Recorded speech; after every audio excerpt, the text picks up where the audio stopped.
and welcome back to the channel. It's been a couple of weeks, I know. There's a couple of people here in the chat already that are saying to me, we missed you. I've gotten a lot of good messages over the last couple of weeks to say, what's up? Are you coming back? What's going on? I'll always be back to these streams sooner rather than later. Things just get in the way sometimes, and obviously as well too, of a great community here that are keeping an eye and they're making sure that I'm coming back to do these streams, of course, every single time I don't do one. And I really appreciate that. I feel the love. That's great energy to get from the people that are out there, and I always appreciate that. Lots to talk about this week, and I suppose I'm going to encompass some of the stuff that's happened in the previous weeks as well throughout this stream. So with a bit of luck, we'll have no issues. Hopefully not. That's going to be the plan. I'm still, as I said beforehand, on the hunt for a new computer as such. So we'll wait and see how things go there. I'm still looking into a couple of things that I want to get done because it's something that needs to be done, needs to be upgraded, and there's been a few technical issues with this one. So hopefully I'll get something a little bit faster. And then that means I'll be able to do the videos quicker as well too, because even when I'm looking at the video software as well, I know this is kind of peeking behind the curtain when it comes to these things, but some of the software as well too just doesn't help with an older processor and all that sort of stuff. So appreciate everybody keeping the eye on the channel and then watching the videos and that as well too, to keep things going. There's more videos coming out this week more focused on Ireland as well too, obviously, because as I know, there's people that, in fairness now, all the chat that I see here always comment on the other things that I would say people have no interest on, or very little anyway. But what I try to do is, and as I said before, I do videos about the likes of action figures and people involved in that to show you the type of people that are in those communities that are holding influence and sway over people. So it's something that I need to keep doing, because I know for some that are out there that say, I'll just stick to the Irish stuff. It is super important that I'm doing that across the board, because it's how we find each other, really. Like, I didn't think there was a community of people that felt the same way I did about movies and entertainment. And surely enough, there was people that are out there that are big YouTubers now, and they do a great job. And then that sort of segues then into other people, like I said before, Salty Cracker. That's one guy as well too that I've segued into as well, and that's someone that's been promoted to me by my own outlet, funnily enough. And then when I was looking at what he was doing and what he was saying, I was like, yeah, this guy knows what's going on, and he's calling things as they are, and he's calling things as he sees them. And not only that, then he's actually saying things before they even happen. And then I found myself then looking at my own country and being like, okay, right, you can recognize a pattern here. Here's the pattern, and this is what they're going to do next. And funnily enough, to what Salty Cracker has been doing, it has worked to his credit here as well too. So it's the same, as I said a couple of weeks ago on Twitter, it's the same playbook that these people are all using around the world, and it's just been played in different places. But that's it. That's literally it. It's the same tactics. It's like watching a football match and the manager just goes from place to place and you know what he's going to do. I mean, it's like I suppose it's like Louis van Gaal going to Manchester United. Everybody knew what he was going to do. Loads of possession, retain the ball, probably not an awful lot of goals. And that's exactly what they got. And that's exactly what every other team he goes to does. You know what I'm saying? So very similar enough with these people. They don't seem to change. Leopards don't change their spots, as we know. And these snakes do shed their skins. Let's be honest about that, because these people are going to start trying to worm their way in. And you can see it already with the limestream media. The limestream media themselves are trying to peel it back and say, oh, look, guys, we're not really happy about the amount of people that are coming here. It seems like a bit much now at the moment. People will talk about that on Twitter. Twitter is doing a great job at demolishing narratives really quickly within 24 to 48 hours. I said it on Twitter. He did probably do a video on it anyway as well. But did you see the medal ceremony that they were all crying about, the media, not too long ago? They said a little black girl, she didn't get a medal, a gymnastics competition. And then I seen a fella called Brian Krasenstein. Now, I'll let you ponder on that name for a moment and question where he's from and what sort of stuff he follows. But you can't talk about them people, you know what I'm saying? But he was talking about that ad nauseum for about 24 to 48 hours he was. And I was like, that's a bit weird. And then they came out, Athletics Ireland, and were like, we actually did give that person a medal. It was an error at the time. But here's the thing, and this is what I said on Twitter. I said, there was more outrage from the media here in Ireland about a little black girl not getting a medal than there was from the media. Any outrage, there was none at all. Very minimal, actually. They tried to downplay it. About an African fella going stir crazy at Dublin Airport with a knife, we should say. So they weren't worried about that. They didn't sound the alarm at all. They actually tried to downplay it as well and say, there was an incident. There was an incident at Dublin Airport. That's just one of the major parts of worry about that, lads. And let's not worry about a fella wielding a knife out there and causing a bit of bother. Do you remember when the airport security came really quickly to remove Philip Dwyer? Do you remember that one? And that was for, what was that again? Oh yeah, that's right. It was asking questions. They didn't like him asking questions to Indians that had come to this country claiming that they were 60-year-old people from the blue and yellow flag waving country. Very interesting, that one, isn't it? Very interesting as well in the last week or two now. Elon's ramped up the memes on Twitter, which is highly important about what's going on with the fella that's running the blue and yellow flag waving country and the fact that he hasn't asked for $1 billion in a few days. Brilliant stuff. But anyway, bringing it more home, I'm looking at what Toby is doing. Toby does be in here in the chats as well too. Thoughts Toby there on Twitter, doing a great job holding spaces. Him and Mick Chopper O'Keefe, these guys are doing really, really solid work. And when I say that, we all know about media outlets. We all know as well too, because this is the type of people that we are now. You're critical thinkers and you're not trusting anybody, even if they claim to be on your side. Because as we know now from looking at America, people that claim to be on your side, there's a lot of them that are out there that are just doing it because it's popular at the moment and they actually don't really believe in it. So you got to be wary of those people. Like I said to you before, I've pointed out one or two journalists I have in the past and said, don't trust them. And certainly some politicians as well that I'd say, don't trust them, I don't. And in fairness to Toby and Mick, in my opinion, what they do is they'll host anyone, they'll host everyone, and they'll talk to them and they'll ask them tough questions. You know, there's some tougher questions being asked and those things than what actual politicians are being asked by actual media members. Now, we all know at this stage of the game that the media members that are here in this country aren't doing anything for us and they're not doing any good work at all. But there's some interesting stuff I'm going to show you here tonight. You know, we've got some fascinating things that are happening now in the country and around the world because, as you can see, there's a big simmering down of things that were media attention driven stuff over the last while. In particular, as I said, you had Russia man bad and then the blue and yellow flag waving country. You're seeing now as well that the media by and large are trying to push a big divide, not like there's not already one there anyway, but between normal people and doubtfires. Now everybody knows what the story is there. I would say the large majority of people aren't in support of that.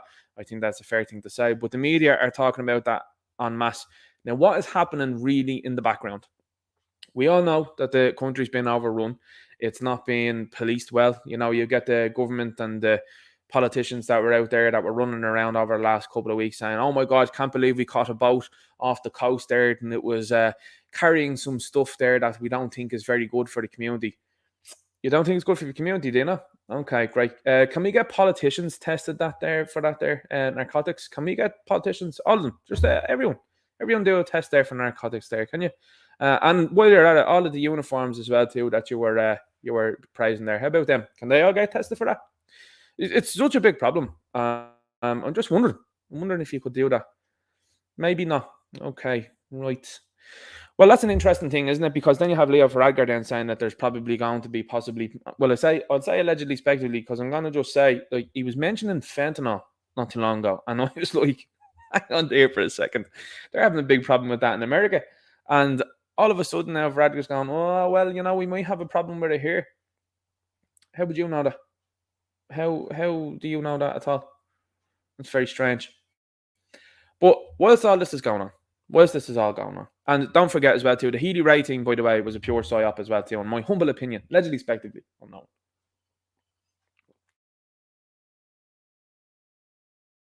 Derek managed to be in the chat already saying takes up, but anyway, not that I'm endorsing anything, you know.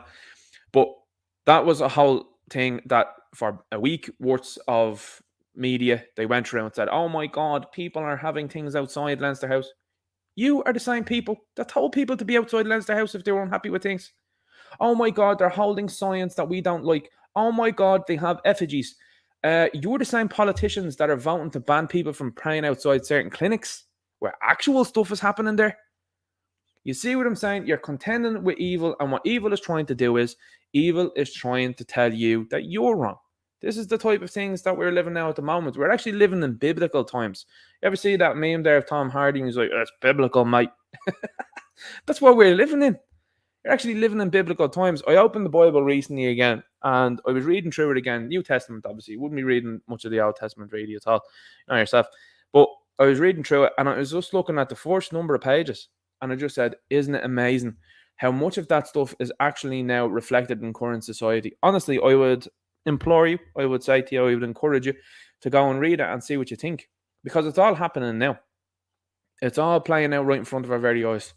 And I don't, as I've said to you before, whatever you sort of believe in, or whether you do or don't, I would just say read the first number of pages there, New Testament, have a look at it, see what you think, and just say to yourself, wow, that's actually prophetic, is what I would say. Some of the things that are said, honestly, I was looking at it, I was like, well, that's fairly akin to what's going on, 100%, as you would. So going back onto what I was talking about here, this country is in a mess now at the moment. But the best thing that's happening now is people are getting wider and wider to it. You're talking to people all of the time, and we be talking about the Desi Ellis thing as well. The Sinn Féiner there, I think it's out in Finglas, is it? I think that's the constituency out in there. I'm not going to show the videos obviously on the stream because for time purposes and reasons, and I probably will do a video there. But you're starting to see people now starting to realise that people that have had generations before them fail them are now actually seeing what's going on. So you've got people now in their 30s, 40s, 50s that are realizing people like Desi Ellis, who's in his 70s, is actually part of the problem. Very interesting stuff. A whole background thing on that. I'll do a video on it, I guarantee you, because there was one part of our article that he was talking in and it just made me laugh an awful lot. But we'll get into the chat and say hello. We've got Fenolo Muraku is in here. We've got Era Only B1014 says good evening. Good to see you here. Great to see you here. The chat's very lively already. 46 chats to catch up on here now at the moment. Remember to @Ninja Knight if you have something to say or if you have a question or anything like that throughout the stream, because that helps me then, because otherwise if I'm flicking through these things it could be here all night, and I'm trying to keep it under a respectable time frame, I would say, at this moment. So let's get back to this now, see if this is going to work. Right, we're back. Like I said, this thing is a bit of a shoddy production now at the moment. Things are slow, so we'll get there. We've got Emmanuel Godson's in here, says he's first. I don't know, is that true? Is Emmanuel Godson first? We'll have to wait and see if that's actually true. Now this thing is just deciding to do what it likes again. Let's have a look. Okay, so we've got Kevin McMahon's in here, says, how are you lads? Ergan McManus is in here as well too. We've got Kevin McMahon again. Is chatting away there. So we've got Irish Red in here as well. A lot of people saying evening, hello, how's things? Things are well. Sean Mack is in here, says we'll have a watch later. Nice one. Much appreciated on that one. Sheepdog's in here as well. Says good evening on in the chat, especially Ninja Knight. GYTSE all. Kevin McMahon says Derek, one of the nicest genuine guys I've met is Count Richard Van Coogan Kalergi. He's compassionate about our little country and very knowledgeable. A great man, he says. If you haven't looked up Kalergi, and I would say the second word that you would have to look up there is plan. Have a look at that there. You'll actually be quite surprised as to what they're doing. Annie W says the boys are back in town. Boys are certainly back in town. Let's keep going and let's see what's been said now. Orbital Bacon's in here, says howdy. Good to see you in here, man. That's a fellow Transformers fan, so that's someone that was quite interested in some of the stuff I was talking about during the week, which was great to see. I was very happy with that there, exposing someone in the Transformers community and what they're trying to do with them. Don't forget that these things are important because, of course, future generations are looking at these entertainment spectacles, and you need to be keeping a close eye on what's going on. Did anyone see Bryce Mitchell, by the way, from the UFC? Did you see what he did?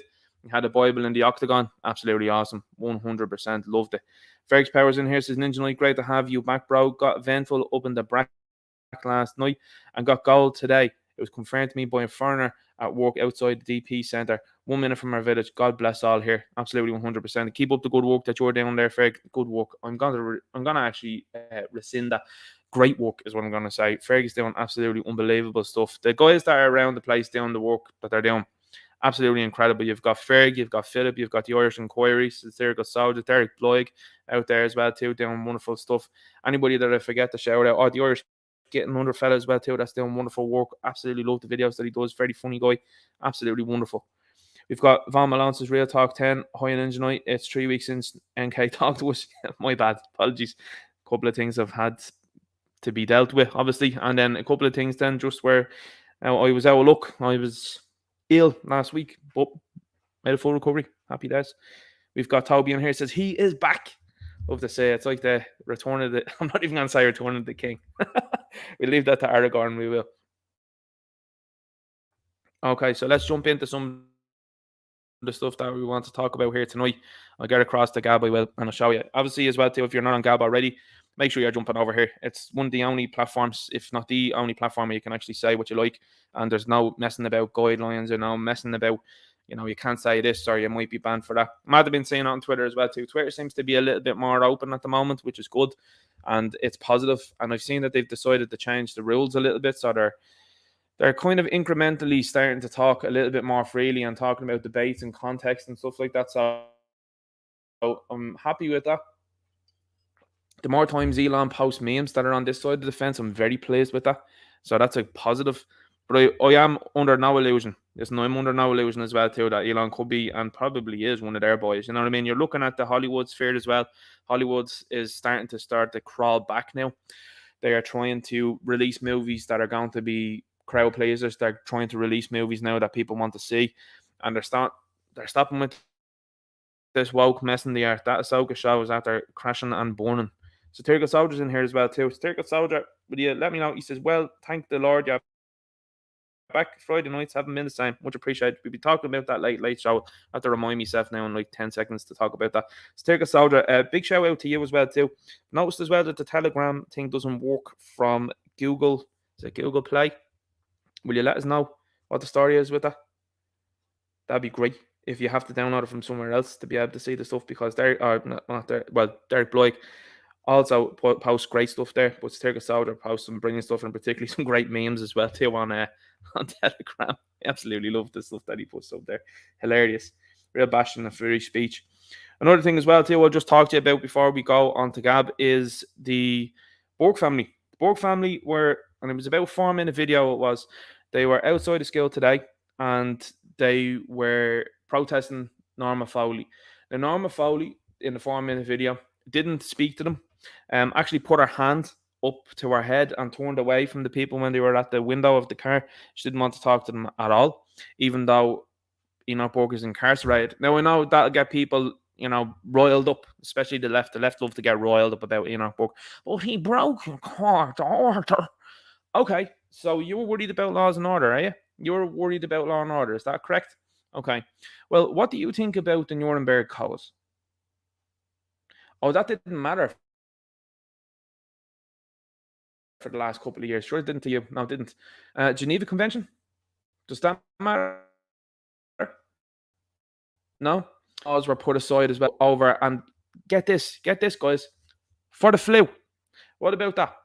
What about when all that stuff was put aside, all of that important stuff, all of that legal mumbo jumbo, all of that legal jargon, when that was cast aside because people had a sniffle, they had a runny nose, they had a sore throat, and one of the symptoms, let's not forget, was you might not even know that you have it. Remember that one? Oh, you might be a carrier, right? Okay, yeah. And what's the symptom there for that? You don't know. You might not have it. Who knows? Okay. And get this one as well too, guys, right? Just before we move on to the rest of the stuff here, because this all pertains to the sniffles as well too. The sniffles was one of the things that was a great awakening, certainly caused a great awakening. So just so I'm clear on this, because they're starting to talk about it now in America, and I've seen a couple of goofballs here in Ireland. I have pointed, I have laughed, I have said, "What are you doing? Are you all right? Are you well?" People walking around with masks now. This is something that these goofies will try and bring back. So let me get this right. The sniffles, the snuffles, can get around 3, 4, 5 injections. It can get around 3 or 4 of those things that you took. It can get around a booster. It can get around that too. But it can't get around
What is going on here? Oh, it's back. It should be back. Am I back?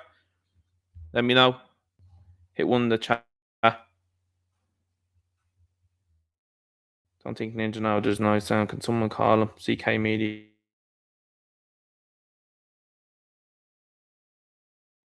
Trainer. Fair play. Wasn't too long.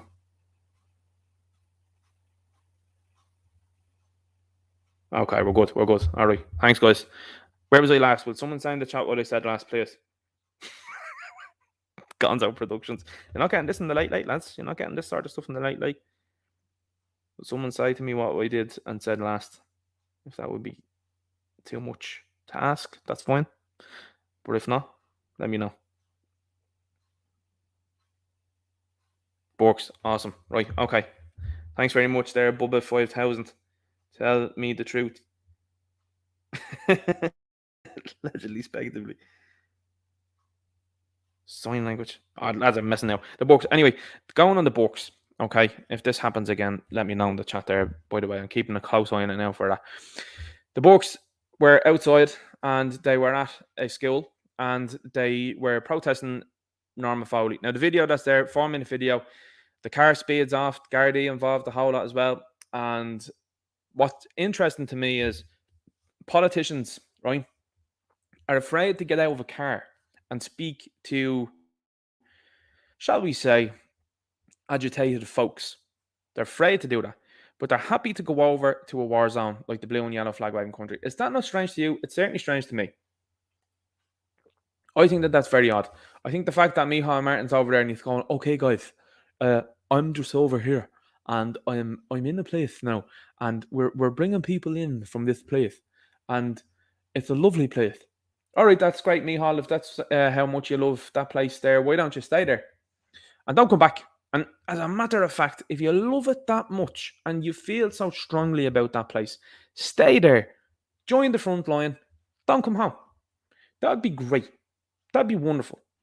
And I'm sure these politicians are having a great time over there because they're all going over. They're all having a ball.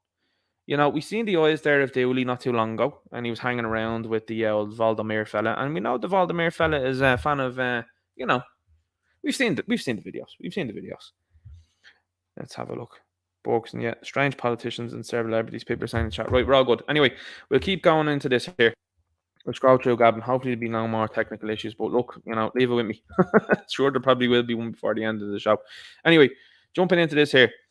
So, I saw this article circle around the last day or so. As you can see here, it's October 5th, right? Now, I'll ask you to do this yourself, and perhaps maybe if you're doing it now, if you have a second device or whatever like that, you know, I'm probably probably not good for me. I have 130 here listening at the minute. People will be tuning out now to see if this is true, and it is. I wouldn't do this to you. I wouldn't tell you lies. You've got Putin that says this here. Warns global Klaus is days are numbered. Fact checked, right? Now, when you type this, if you type Putin and you type these two words, right, which you would say, okay, they're trying to make him out to be like Cobra Commander. And you're like, okay, that should show up on Google lickety split. Guess what it doesn't do? It doesn't show up on Google lickety split, lads. This is what shows up. Now, I know that that's actually true that he said that. And how do I know that? I know that because Google did this before. When did they do this? They did this during the sniffles. They did this during the laptop incident as well, too. That Joe's son was at. Do you remember that one? They swept that one under the carpet as well, too. So for anything that doesn't go these people's way, this is what they do on Google. It looks like the results below are changing quickly. You mean you can't get someone onto this case quick enough to stifle this, and it's an entire day that they're like, did he say this? Well, oh no, lads, it's actually published on X, which is formerly Twitter. It's actually been published over there now, so it's actually there, and it's interesting to see it. And again, the closed captions are there. There's people that are actually Russian and people that speak Russian that are underneath, and they're like, yep, he's genuinely said that. He has said that. But this is what Google's doing. Google are like, fumbling the stuff here, lads. Check the source. Are they trusted on this topic? Amazing. If this topic is new, it can sometimes take time for reliable sources to publish information. This is panic mode being hit by the establishment. Now, the establishment are taking a whooping from all sorts of angles now at the moment. It's like Tyson Fury fighting against Deontay Wilder at this moment in time. This fella, we've taken the clobber, lads, right? We have taken the clobber that Deontay Wilder gave to Tyson Fury and thought he was out and down. That's what they thought over the last few years. They thought, wiping their hands with it, happy days, this is it. And then you saw Tyson Fury sit up like he was the Undertaker from WWE.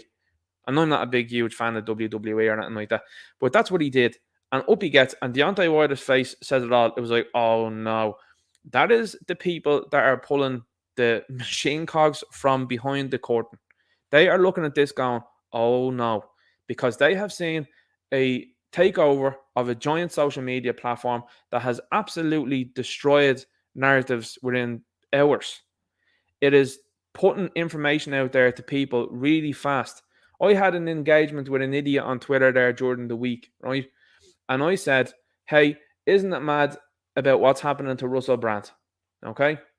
So Russell Brand has been demonetized based on allegations and accusations on this platform, not on another platform there called Rumble. Why has that happened?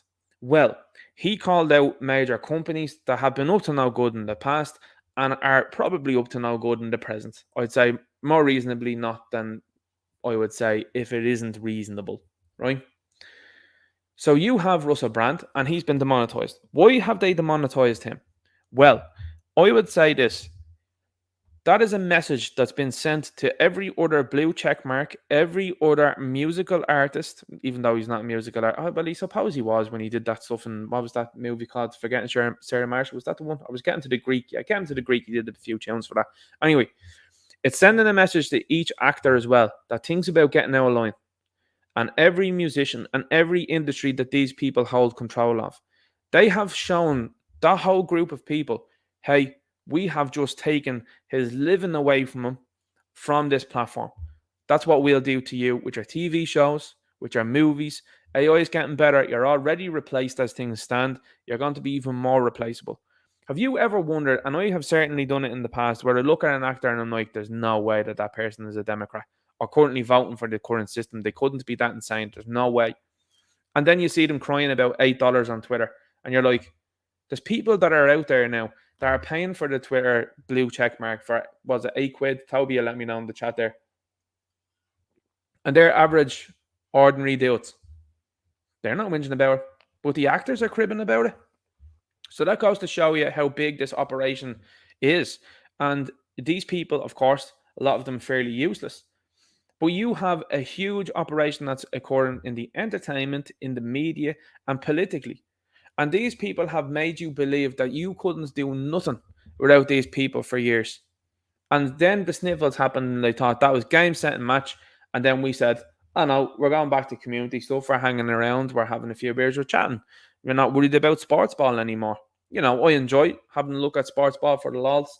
And, you know, obviously as it stands, you will talk about it and see how poor some football clubs are ran and how poor decisions are.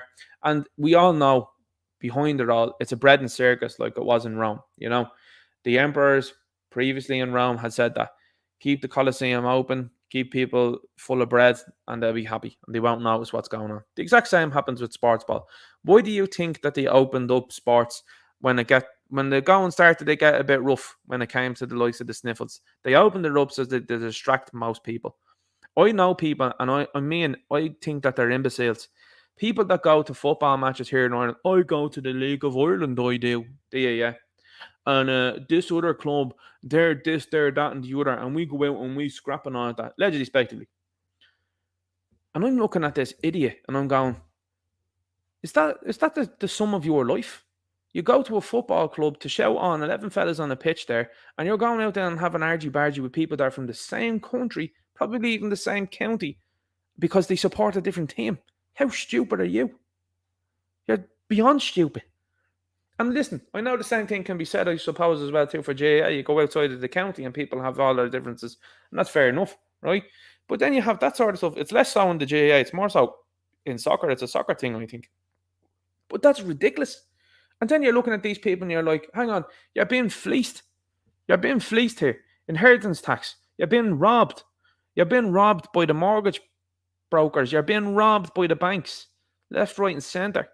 You've got percentages that are going up through the roof. Some people's percentage have tripled, quadrupled over the last couple of years. Your food has become less. You've gotten less grams, less milliliters in each thing that you buy, and you're paying more for it now. You're putting up so much money that the likes of the government are out there publicly flaunting the fact that they're sending billions in foreign aid to other countries, which is allegedly, speculatively money laundering. Allegedly, speculatively. So how is it that people are sitting there idly by looking at what is going on and saying, oh, that's not bother to me? You're working yourself twice as hard as previous generations did. Or you'd even say some people are working themselves 20 times as hard as previous generations did. And people go, oh, that's not fair down in England, you know what I mean? People grew up in the 1900s and the 60s and all, wearing Odysee. These are the times that are coming back. You've got multiple people working in homes, people that can't afford to work in a one-wage household. I mean, you're going back 2 generations ago. This is just to be honest with you again. You're going 2 generations ago where someone could have a pretty average job, probably even someone that might be even in, I don't know, a trade or something like that. And again, that's a great job in my opinion. I think you'd be nowhere without people that are tradespeople. Very important. But you could have sustained a house and probably 8 to 12 kids. I mean, you're on a shoestring budget. Things were tight. No one's saying it wasn't. But you were able to do it. People managed. Nowadays, if you said to someone having more than 4 kids, they're actually like nearly having palpitations in front of you. They're like, what? And you're going, have you not seen the gangs that are coming in here? Have you not seen the fact that Galway City's most popular name is Mohammed? These people ain't worrying about that. These people are coming in and having 10 or 12 of themselves. They're like they're 2 generations ago right now. And they're like, whoa, look what's going on. And that's what's rolling into town. And still you have people then, and of course then you have women nowadays, unfortunately, warped by modern feminism as well too, telling them that go out and buy the Michael Kors bag, go out to Ibiza, and then you come home and then you wonder then why, oh, I've been hanging around Ibiza for the last 2 years. Not many fellas want to wife you up, I'm telling you that. You're going towards the age of 25, 26, 27. Most guys are looking and you're like, your time is to sell right now. We'll quote the great, what was his name? Kevin, someone will say to me in the chat there, that guy, Kevin, what's his name? Kevin Michaels? No. What was the dude's name?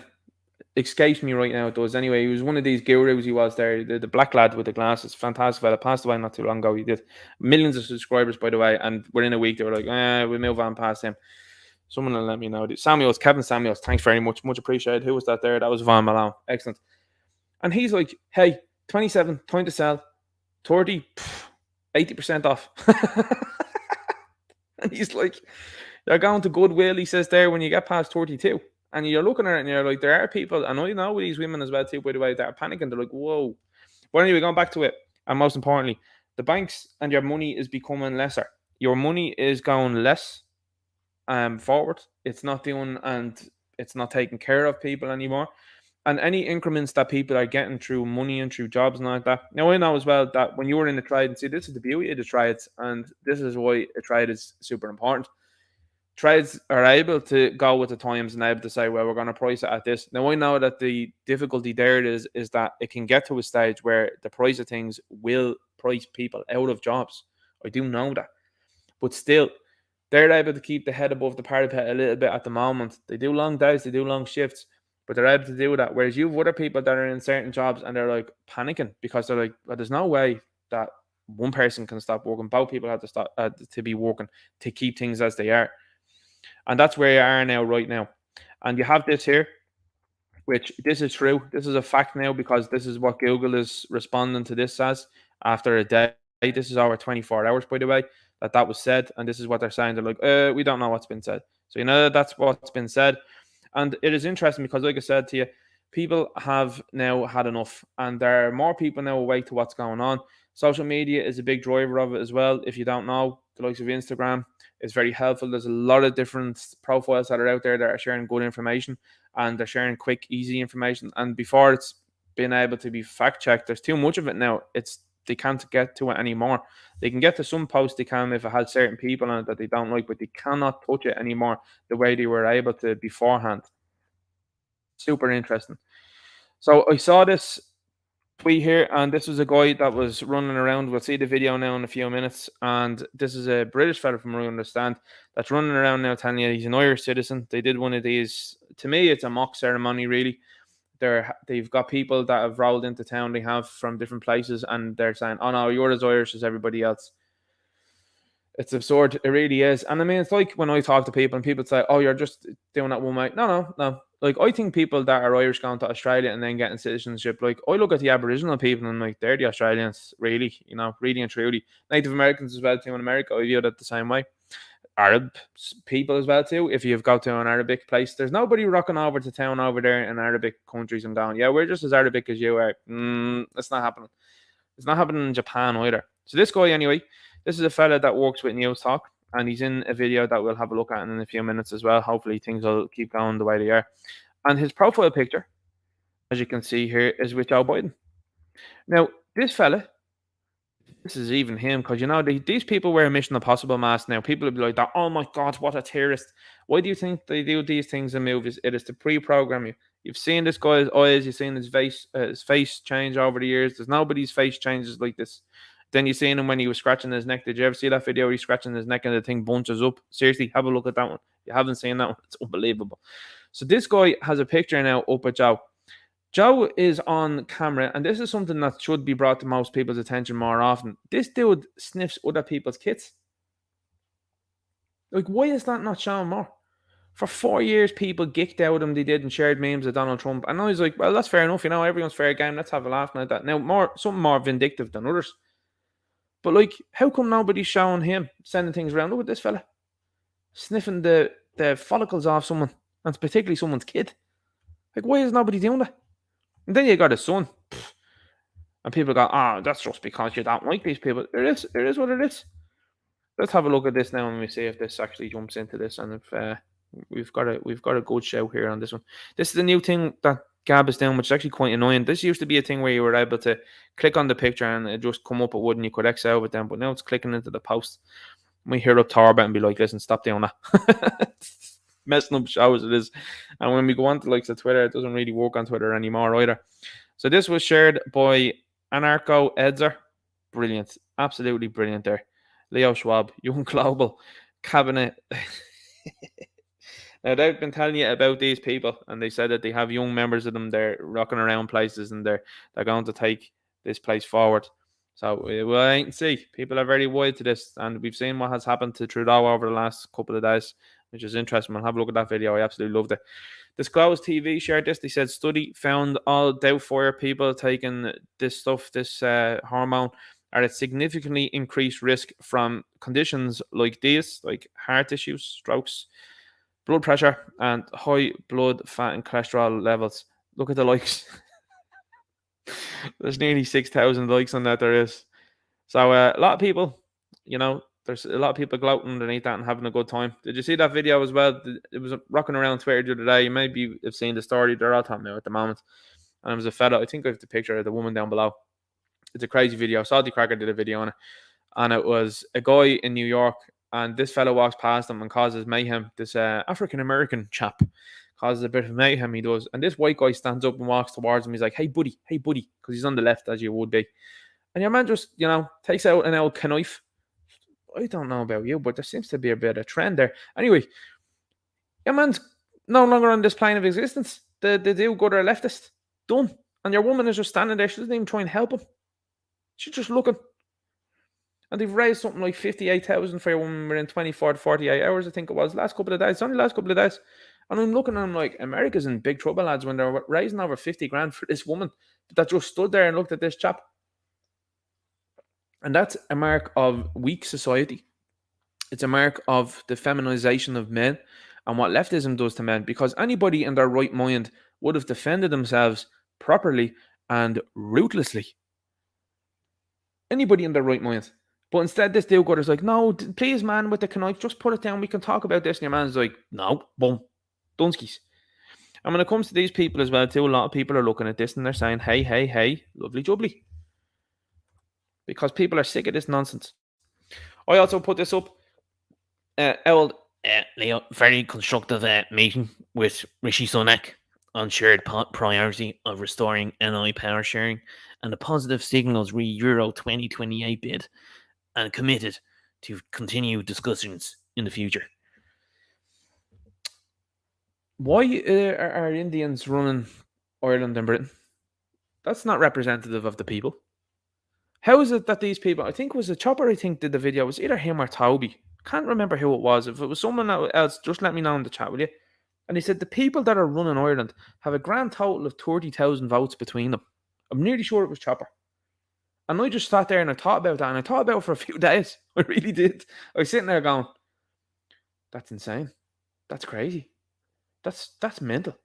How 30,000 votes have these three goons running around. Of course, they keep the Ryan fella, the Cabbage Patch Kid, they keep him out of the limelight. They're like, no, come here, you slots from the Goonies. You just move over there now. We love you there, lads, okay? You're propping us up. And we're able to blame loads of stuff on you Greens because, you know what, people don't like you anyway. In fact, we've never met anybody that actually votes for you. And you just stand over there, Cabbage Patch Kid, there. You can cause a bit of mischief between yourselves and your own party and say and do stupid things to keep the limelight off us there. That's happy days. But what not to do is don't get involved. And you see these people and they're meeting with each other, discussing the future. How is the likes of Varadkar reflective of the Irish people? How is Rishi Sunak reflective of the British people? Like, Rishi Sunak is a guy that's on, is he even on 200,000 a year? Is it something like that? I think it's maybe, is it a week? I don't know. I'm not sure of the figure. Someone will correct me there in the chat. And happily, I'll be corrected on that one. But this guy, isn't he not like the son-in-law of a billionaire?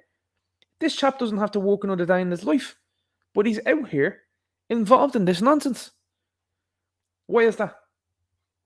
Then you've got Leo, a fella that was the fifth or sixth count. There's 30,000 sheepdog says, I reckon there's 30,000 Indians in Cork alone, Ninja. And the way they're going with the vote and the register and all that, they'll try and do that. They'll try and pump those numbers up. You'll have all sorts. Anyway, going back on this.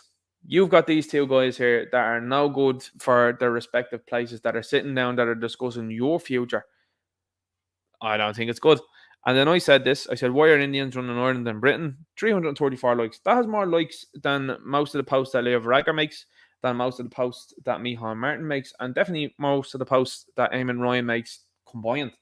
I'd probably have more likes on that one tweet there than they do, I'd say, in the last 6 months on some of their tweets. And that's probably even combined. Now, not to say that every tweet is a banger. It's not. Somehow, though, I'm starting to see increased views. I'm starting to see increased likes. But I have seen a number of times where a tweet will start to do good numbers, and especially the like count. And I've actually actively seen the like count go backwards. Because whilst Elon is doing good work at Twitter, he is very open and honest with the fact that there are still people that are at that company that are no good. You still have a woman there, didn't she? To get a court injunction as well, too, to keep her at Twitter in and around Ireland and Europe. And she's bad news as well, too. So that's why you're still seeing stifling on this platform, by the way. So make no bounds about that. Make no surprise about that at all. Let's keep rocking on. We've got this here. This came from Toby, and this initially then came from Michael O'Keefe there. Chopper put this out and it said, Ireland is becoming a very dangerous place for kids to grow up in. Victims face blurred to protect his identity. So you've got this chap here now that, and from the videos that I've seen, again, I'm sure there'll be an investigation into this one. But from the videos that I've seen, it seems like this person was lured into the place and was assaulted. And there's no fervour about this. There's no uproar. Big uproar about the medal. Big uproar about the medal. Not given to a black girl. No uproar about the black lad stabbing someone at Dublin Airport. No worries about that. No worries about this assault. No worries about a gang of people walking through Navan with balaclavas on them and having what seemed to be prop boomsticks. No worries about that. No media uproar about that. But you know what's interesting? Okay? And what I'll say is this. I was talking to a couple of people this week, and people that are in their 60s, women, idiots. Because they would say to you, and they say, oh, diversity, I have no problem with diversity. And then in the next breath, they'd say, I feel very unsafe. Feel unsafe on the streets. You know, we've seen apartment complexes going up beside us in our areas, and I don't like it. The people that are there are causing a bit of mischief. Okay, can you give me a play-by-play breakdown of the people that are in that apartment complex there, please? Would you be one of those people that's saying diversity is our strength and diversity is a great thing, and be the same person then that will cross the street when they see someone that looks a bit boggy that doesn't quite look like you? Is that you? Is that you? Because this is how all these leftist people think. They have no clue what they are inviting in, and they have no clue what they are leaving behind. And that's what you're up against right now. You're up against a number of people that are too stupid to even. And again, this is something that I'm going to echo from Satirical Soldier. I'm going to paraphrase this. Satirical Soldier often says he doesn't understand how people go through life that are this intelligent lacking, or I should say, this lacking in intelligence, I should say. These people are actually stupid. And I don't know how some of these people get up in the morning, put on the correct socks, put on the correct jocks, put on the correct shoes, and get out the door. I don't understand it. People say they're only going out in their socks, their jocks, and their shoes. Ninja, what's going on? You know that they're getting the rest on if they can, depending on the day, obviously. And they're able to go out and be a part of society. And you're like, these people can't clearly see, as clear as the nose is on your face, as to what's going on. They haven't seen and don't understand the rates of crime that happen in the likes of continents like Africa. They don't understand, they haven't seen, and have no interest in knowing the rates of crime that are happening in America. Why is it that 14% of the population in America make up 51% of certain crimes that happen in America? Why is that? Why is the incarceration rate very high for one demographic? I'm not just saying this and it's lies. I'm saying this, and these are the numbers that are coming out. These are federal statistics from America. I'm talking about what you're seeing as well too. When you can see people of a certain look chanting about wanting to do something very negative to people based on what they look like in South Africa, but just because they have what's a popular pigment right now, no worries at all. Don't worry about that. Don't worry about what they're saying. But the roles reversed, worst thing ever. And nobody's saying that the roles reversed is a positive thing. All I'm saying is that how come it's been promoted that way? And how come it's been promoted that way is because it's on purpose. Look at all the adverts that you're seeing now. I know I've said it before. There's a great Twitter profile that's on Twitter. It's called Africans and Irish Adverts for some reason. You would assume that Ireland is an African country with the way things are promoted here in this country. It's outrageous. And what I mean by that is you've got people that are entering into this country that are not in the European Union. So how are they in this country in the first place? And what is the procedure to vet these people to come into this country? Because if these people are fleeing their own country because of no good stuff there, what else are they doing? What else is going on? How come these people and these individuals that shout the loudest, because we've another leftist race grifter now that's decided to prop his head up there now, is it People Before Profit? There's a guy out there that Philip Dwyer was doing a stream. And of course, then the urinal and other places that are housing urinalists at this moment in time, we're happy to jump on the fact that you have a person there that was speaking Irish towards Philip Dwyer, and Philip Dwyer said in Irish, "Ní higgum, I don't understand what you're saying." And this fella, like the old British Empire, was lauding over that, and you can't even speak Irish. You're no nationalist. This is the type of things that he was saying to Philip, and he was saying to him in Irish. And then after the fact, then there was a big spread about that there. This is the type of individual you are dealing with. This is the type of individual that they're trying to prop up and push forward. This superiority and I'm Irish, I'm more Irish than you. Absolutely insane. This is the type of person that People Before Profit are actually rowing in behind. This is a reminder of what's happened in America with the Democrats. Oh, we row in behind the woman that was a waitress there in a cocktail bar. And she's not very intelligent. But she got the votes in New York and she's running the show there. Insane. It's absolutely insane. Then you've got Ilhan Omar as well too. And some of the stuff, have a look into her there from America. And you just be like, whoa, these are the type of people that are pushing forward in these places. Now, why are they pushing this fella in People Before Profit? The reason why they're putting them in there and the reason why they want to do it is so that people can say something about them and then they can play the race card, in my humble opinion, expectively. Because they've already started to do it. He's like, oh, my dad's Nigerian and my mom's Irish. Is that the case for that one? Is it? It's weird, isn't it? Is your dad still around? Is he around? Or what's the crack? Like, what's happening there? Anyway, this is the type of person that's been pushed by the mainstream, trying to, I would say, taunt Philip and taunt people. Oh, you aren't fluent in Irish. Well, if you knew anything about Irish history, it would be this. That for 800 years, the British Empire made a concerted effort to take the Irish language away from Irish people. It has then been a language that has been cultivated through media and through various other things that these people have done over time to make the indigenous population dislike the language. They have then not taught it correctly, and they have not taught it correctly for a very long time.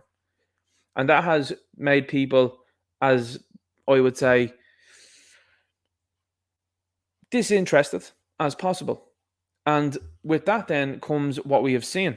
You don't have these staggering rates of issues that are happening in the likes of Hungary and Poland and some of these Eastern Bloc places. Why do you not have that issue? Because these people and these places fundamentally have their own language. They haven't been broken by anywhere else.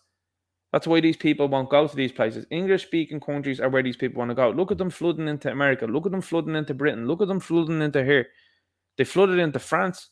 But sure, that there was an awful lot of people that are arriving there that were former colonies. And people would say, well, that's what they did. But this is the sort of stuff, just going back on this video and just to kind of come full circle on this here. This is the sort of stuff that these two old bints there are talking about as if it's nothing. Diversity is great. Diversity is potentially putting you, your loved ones, at risk because the state, the government, the uniforms have failed in their duty to protect you. They have failed in vetting these people coming in if they have a criminal history. Like, who's to say that some of these people aren't fathering children and these children then are raised to be thugs, gangsters? Who's to say that? Now, is that to say that's going to be happening with all of them? Absolutely not. It isn't. And that's not the case because, as I said before, I have plenty of friends of mine that are from various different parts of the globe and they're all good skins. They're all good people. And that's brilliant. But they're all well aware and they constantly remark to me about the people that are coming from their places. I'm telling you. I have friends of mine that are from Eastern Europe, particularly the likes of Romania, that are well aware as to what's happening now. They see the people, and you know who I'm talking about, that hang around Talbot Street, that hang around Moore Street, that hang around Georgian houses, and somehow have acquired these houses that would be otherwise multi-million pound houses. And they're looking and they're going, there's more and more of them coming here. I have friends of mine that are from Romania that are like, we're heading next, we're going. And they're going to America. And what's interesting again about that is what? It's an English-speaking country, so they can go over there. And you've had, is there a woman, Suella Braverman, as well, that said in the last couple of weeks, funnily enough, another person that seems to be of Indian heritage, but actually is saying things that people are actually thinking, which is, she said, and I think I'm not paraphrasing here, I should be directly quoting, people are coming to this country and they are living parallel lives, parallel existences, and they are not integrating. That's exactly what you're seeing. You're seeing it everywhere. You have so many different shops that you have around here in this country. For example, our own shops. What have you seen pop up since then? African shops, Polish shops, and you're looking at that going like, these people have totally failed to integrate. Where they're like, and I'll just bring a bit of home over here. This ain't America. This isn't America. That's a different ball game. This is a different story. You're coming over here. You're supposed to get involved, and then what you have then. And people would say, well, you were talking about the guy there from People Before Profit speaking Irish. Great stuff. That's brilliant. Fair play to you. Brill. But the fact that you were trying to taunt an Irishman, and especially an older Irishman, that probably didn't have the same sort of resources that you have now, especially with all these NGOs, the fact that you were trying to taunt them ain't a good look. It ain't winning anybody to your side. You're doing the same as well too. You've got a number of Arabic lads there that are running around and are saying, hey, guess what, guys, we're going to play the GAA now, we're the GAA men. And you're looking at them going, wow. Then you've got that chap that's saying as well, do you remember him on RTE? And he was saying, that's what that there, they probably have no jobs, nothing to do. This fella's a bum from one of these countries that didn't want them, and he's going to say that sort of stuff. You see, Ireland has become, and the Irish people for a long time have become soft touches, and they haven't said anything.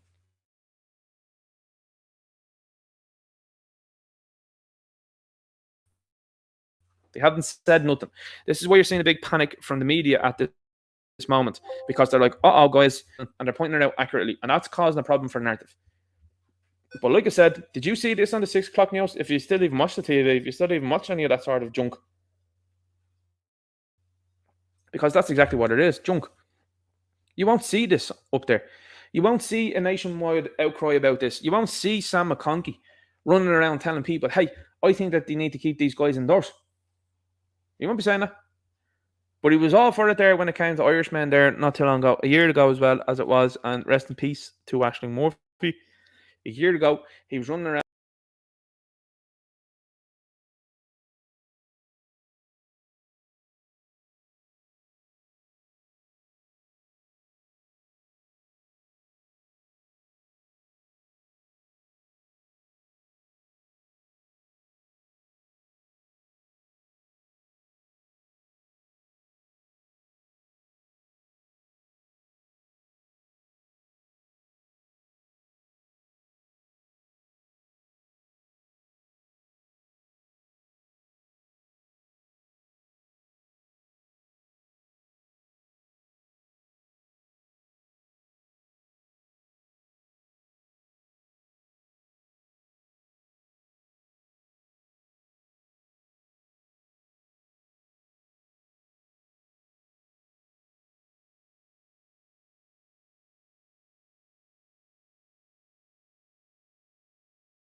And I'm back.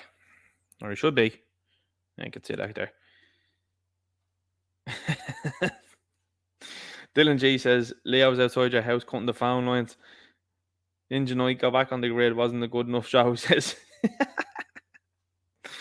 Anyway, we'll jump back into what I was saying there over on Gab. I don't know what's happening here tonight now. This is the same. It's always the same. No matter if you change the time, there's always a bit of finagling. There's a little bit of messing that's happening. And keeping in mind the chat, so I appreciate everyone that let me know. I wasn't talking for 30 or 40 minutes there. I'm not noticing. I've actually had to keep an eye on the chat here tonight. But big shout out there to Toby and Mick O'Keefe. I hope you didn't miss too much of that there. But it's leading towards a bad future, is all I'll say. We have a big problem on our hands. We have a continuous problem that's going to occur. And the setting up of these gangs and these sort of gang behaviors, you know, it does warrant something like telling people to say, hey, you're going to have to teach your sons and daughters how to defend themselves and defend themselves ruthlessly, is what I would say. And I think that's fair enough. I think it's fair enough because you have people out there that are up to very dangerous things and have no concern or qualms about life at all, especially in this country, because you look at what's going on here and you see the namby-pamby sentences that are given to people. It's absolutely absurd. Absolutely absurd, it is. Especially if you're under the age of 18. The sentences that are given out, not good. So here we go. This is the left for you in a nutshell. These refugees will raise our diversity levels. Sip. Now you're drinking your soy Starbucks latte there. Up we go. Wait. We have trouble. Wait, no, because people start pointing out. Now this is something that Toby and Mick do a great job of on Twitter in particular. They let you know. They say, hey guys, look what's happening here with the numbers that are going up through the roof. And then politicians, Luke Ming Flanagan was the most recent one there to block Mick, as far as I know, when he started pointing this out. Absolutely unbelievable, huh? So this is what we're seeing nowadays. Look at that, I don't even, listen, this is the first bit of eye candy I've shown you in a while here on this channel, I think, lads. The lads will be delighted here. So this is what's deemed as a normal person nowadays. And this, like, I'm going to say this, right? This is why, by the way, ladies, if you're listening, okay? This is why there's a market that exists to make you shave your eyebrows off, or in some cases, laser them off, and then draw them back on, like this here, and you look like a villain from a Disney movie. And to have these lips now, this guy, obviously, I don't know what's going on here with the mush on him, but this is why they have you getting these false lips, these injection lip fillers. No fella likes them. There's absolutely no fella here that likes those lip fillers. And if you're a fella that's in here that likes those lip fillers, there's something wrong with you. Something going on. People saying looks like Squidward here on the left. Absolutely. But look at this woman here on the right hand side. This is a person that has been called these sorts of names, right? And I'm just going to say something to you. Just look at her. You know, now you were being told, hey, if you don't find this person attractive, that you're a bigot. And if you find this person attractive, well, you're a bigot. You know what I'm saying? Like, you're looking at these things and you're looking at them and you're saying to yourself, like, this is absolutely outrageous. It's clown world. But like I said, they have these problems. They do. Lucky says, no, feels weird with duck lips, lads. Fish lips, people are saying as well, too. I think you were talking about different lips there now, refuse, Nick Sean. But anyway, this is what you have going on at the moment. This is the bread and circus, I think, an awful lot of the time. Like, I seen the video that Philip did from the let women speak protest that happened, and of course then you had the orcs and the Uruk-hai and goblins on the other side there with the multicolored hairs there shouting all sorts of nonsense. People that are dudes standing up there, pure doubtfires there, roaring at them, roaring at women. And then you see Philip in the crowd trying to record someone, and then you've got the feminists. Listen, I said it to you before. Feminists are a huge problem. Feminists have ushered in this. Like, if anybody thinks that that's not the truth, you're absolutely crazy. Because feminists have ushered this sort of stuff in. They are talking about this sort of rhetoric the way the same people like these do. They go, oh, yeah, no, you're totally the same as me. You're totally a woman. And yeah, of course you feel the same things that I do. You're a birthing person. Women have let dudes like this in the door. This is what happens to a society that becomes feminized and that is pushing. This is why they're pushing women to the top of places. Because women will deal with this nonsense. They will agree to this stupidity. Whereas most fellas go, that's absolutely unbelievable. But you look at, and again, I'll say it to you, my generation, the previous generation, the generation before that, not so much. You look at, and I talk to fellas all the time, and I see how fellas work with their women. I see fellas that are afraid of their women, and it's insane. You're looking at them, and, oh, if I don't do this, she'll be doing this, that, and the other. Who cares? You're running the show, mate. Like, what's going on? Like, why are you bothered? Oh, if I go out with the lads and have a few drinks, like, she might be annoyed. But hang on. I've just seen her there 4 weeks ago with her cheeks out in Albufeira with the girls. And you didn't do nothing. There's no repercussions. You never said, hey, you can't go there. Because then in the modern day, you're being told, hey, you're coercive, you're manipulative, you're emotionally stunting this woman. She's a free board, as you know.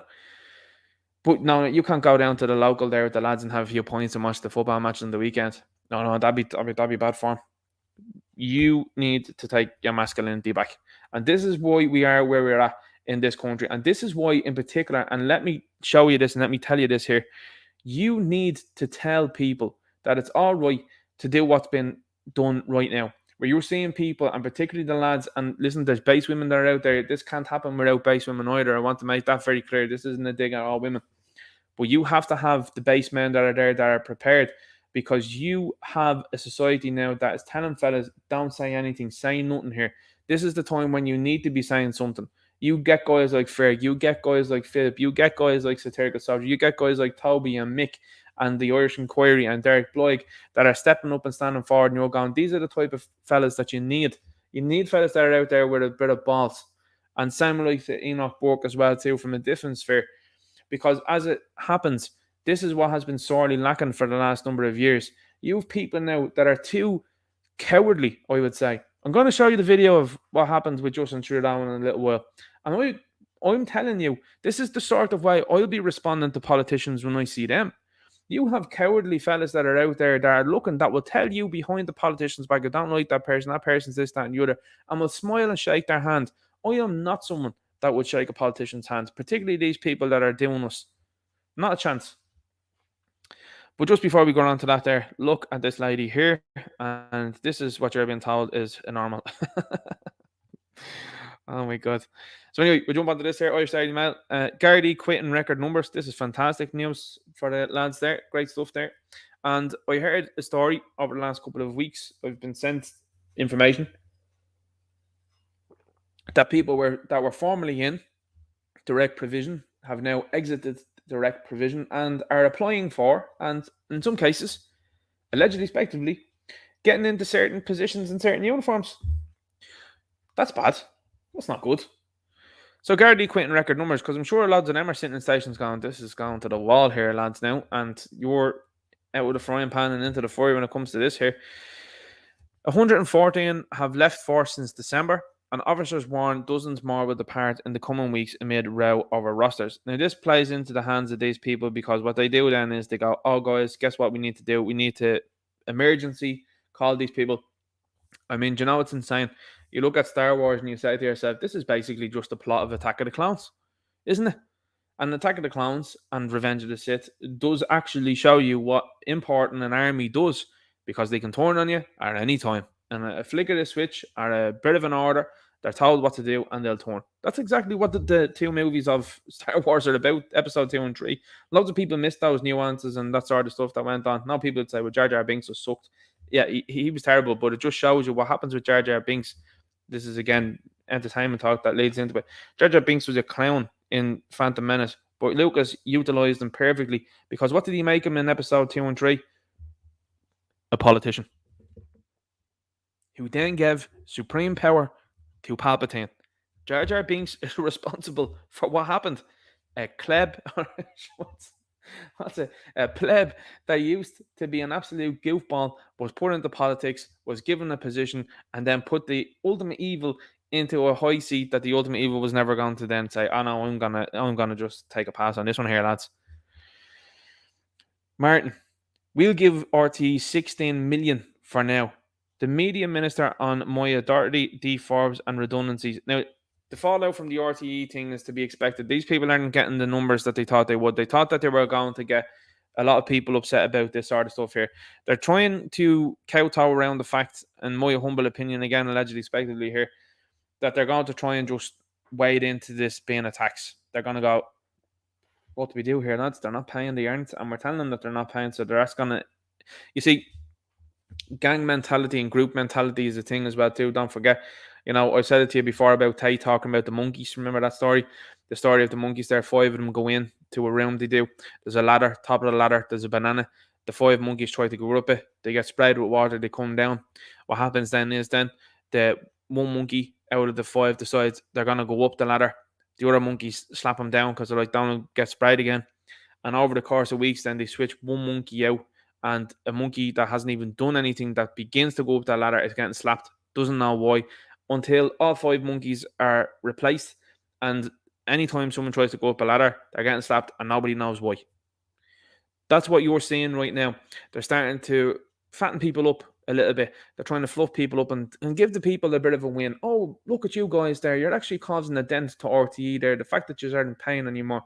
We all know, and you know as well as I do, that the government is well and truly fucked if they don't have RTE. They have tried, and they are trying still, to get into the podcast game, to get into the ears of people that are podcasters, and particularly young podcasters as well, but they lack any sort of integrity, which is really quickly seen by people nowadays. And they have failed there. So what do they do next? Well, they've tried to do subscriptions on media platforms. The media platforms now have posted that they have massive losses. So we'll get into those in a few minutes, which is hilarious. So now what do they do? Well, panic is afoot, because now they have to rescue RTE. They're like, oh, what do we do? I don't think they publish negative stories about RTE for no reason. That's ridiculous in my opinion. I don't think that they're telling you that the likes of Patrick Keelty and the Late Late Show is failing in terms of numbers at the moment. I don't think they tell you that for no reason. I don't think they tell you that a producer has left 3 weeks into the new series for no reason. I believe it's all linked, and I believe that it's down to the fact that they want to just reinvigorate what it is and change it. I think that they are looking to demolish it and replace it with something else that's far worse. And I think something that's going to be not a choice anymore. They want you to be paying for this here. They know that the bank needs to be rolling in for this sort of stuff, and they want to take as much money off you as possible. Again, this is all coming down to money. Money and power is what these people are interested in, and they want you having less of it. They don't want you driving the car. They don't want you going outside of your community. They don't want you traveling out of the country. They don't want you going on holidays. They don't want you doing none of that. Nothing. And these people can, I was going to say a different word here. They were going to just push 16 million onto RTE there for now. What's the point in doing that? Why would you do that? That's a failing business. This doesn't make sense. It's fiscally and financially irresponsible. Why would you give a failing business 16 million when you can see the writings on the wall? What about all those businesses that are out there? And just think about them for a moment, because even though I don't agree with loads of them that did take up the likes of the stuff that went on the last few years, like checking QR codes to get into restaurants, gyms, cinemas and pubs, some of these places now are out there publicly crying in the media going, we're closing after 40 years. 3 generations perhaps are even working in some places, and they're like, we have to close because it's too expensive. Where's that money for them? Why are you not bailing them out? Why are you interested in giving 16 million of our money to a company that has proven itself financially irresponsible, that has jetted people off to various parts of the world, and many of the other allegations that has been made about the company? Why is 16 million of our money been handed over to them like it's nothing? Where are the investigations from people that are in uniform for this sort of stuff? I know it's a fool's errand, and I know that you know that I know that I'm asking these questions, and we all know the answer. We all know the answer because we're all in bed together. Not us, but you know how it goes. And this is what's really ridiculous to me, is that they're publicly telling you that 16 million's gone towards this here. Meanwhile, you've got about 12,000, is it? Homeless Irish that are on the streets there. I know, lads, we're going to put up flotels. We're opening up all sorts of places for these people. We're actually putting them in modular homes there in Kildare. You're doing what? And then, oh yeah, by the way, lads, there we're skint. You're going to have to sort things out yourselves there, but we'll send $1 billion in foreign aid. Just $1 billion. No, we're going to send another 927 million as well to elsewhere. For what? Why? Again, we have people that are running this place now that are no good, and this is an individual as well too. Not too long ago, wants to set up what is akin to a ministry of truth here in this country. It's absolutely outrageous. Absolutely outrageous. Here's the conspiracy chart. Now, this one gave me a good laugh at it. You can have a look through all of this sort of stuff here. It's telling people, it's apparently you're this. If you start questioning certain people, if you say reptilian overlords, it's weird how many times these people post these things, and then they post things that you're like, hmm. You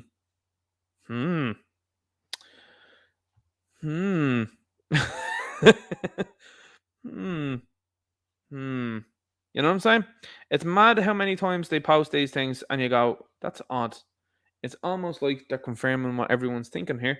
And it's weird if that you draw one connection between one, what happens with the other. What I want you to do tonight as well, if you have a chance in the next week or whenever you hear this, something I saw on Twitter again, information that I didn't know until recently. Have a look at the USS Liberty. See what happened to that. If Mel Gibson made a movie about that, lads, it'd be staggering. I think Mel Gibson should make a movie about that, to be quite honest with you, because again, you'd start looking at it and you go, that's weird. It's a very strange situation. It's kind of like even the situation that happened with the submarine, the submersible there, what was it, 2-3 months ago? And then they were like, no, we didn't hear anything. We haven't heard from these people for a week. And then the Navy actually came out and they were like, no, we heard from the Sunday. It was like 24 hours later. But you left people dangling for a week. Why was that? Oh, big story was coming out. That's why. So yeah, when you have a look at these things here, you're looking at it and you're like, okay, yeah, okay, sure. Now that's an interesting one, because they only promoted that in a movie not too long ago there in Godzilla versus Kong. Thought that was quite unusual to do that. And then you have a look at atlases, and then you have a look at declarations and treaties that are happened in the past. The Arctic Treaty, if I'm not mistaken. Have a look at that. Countries that can agree on nothing agreed on that treaty not to go near the Arctic. Is that not strange to you? I think that's weird. And again, I'm only asking questions. I'm only asking. I'm only wondering.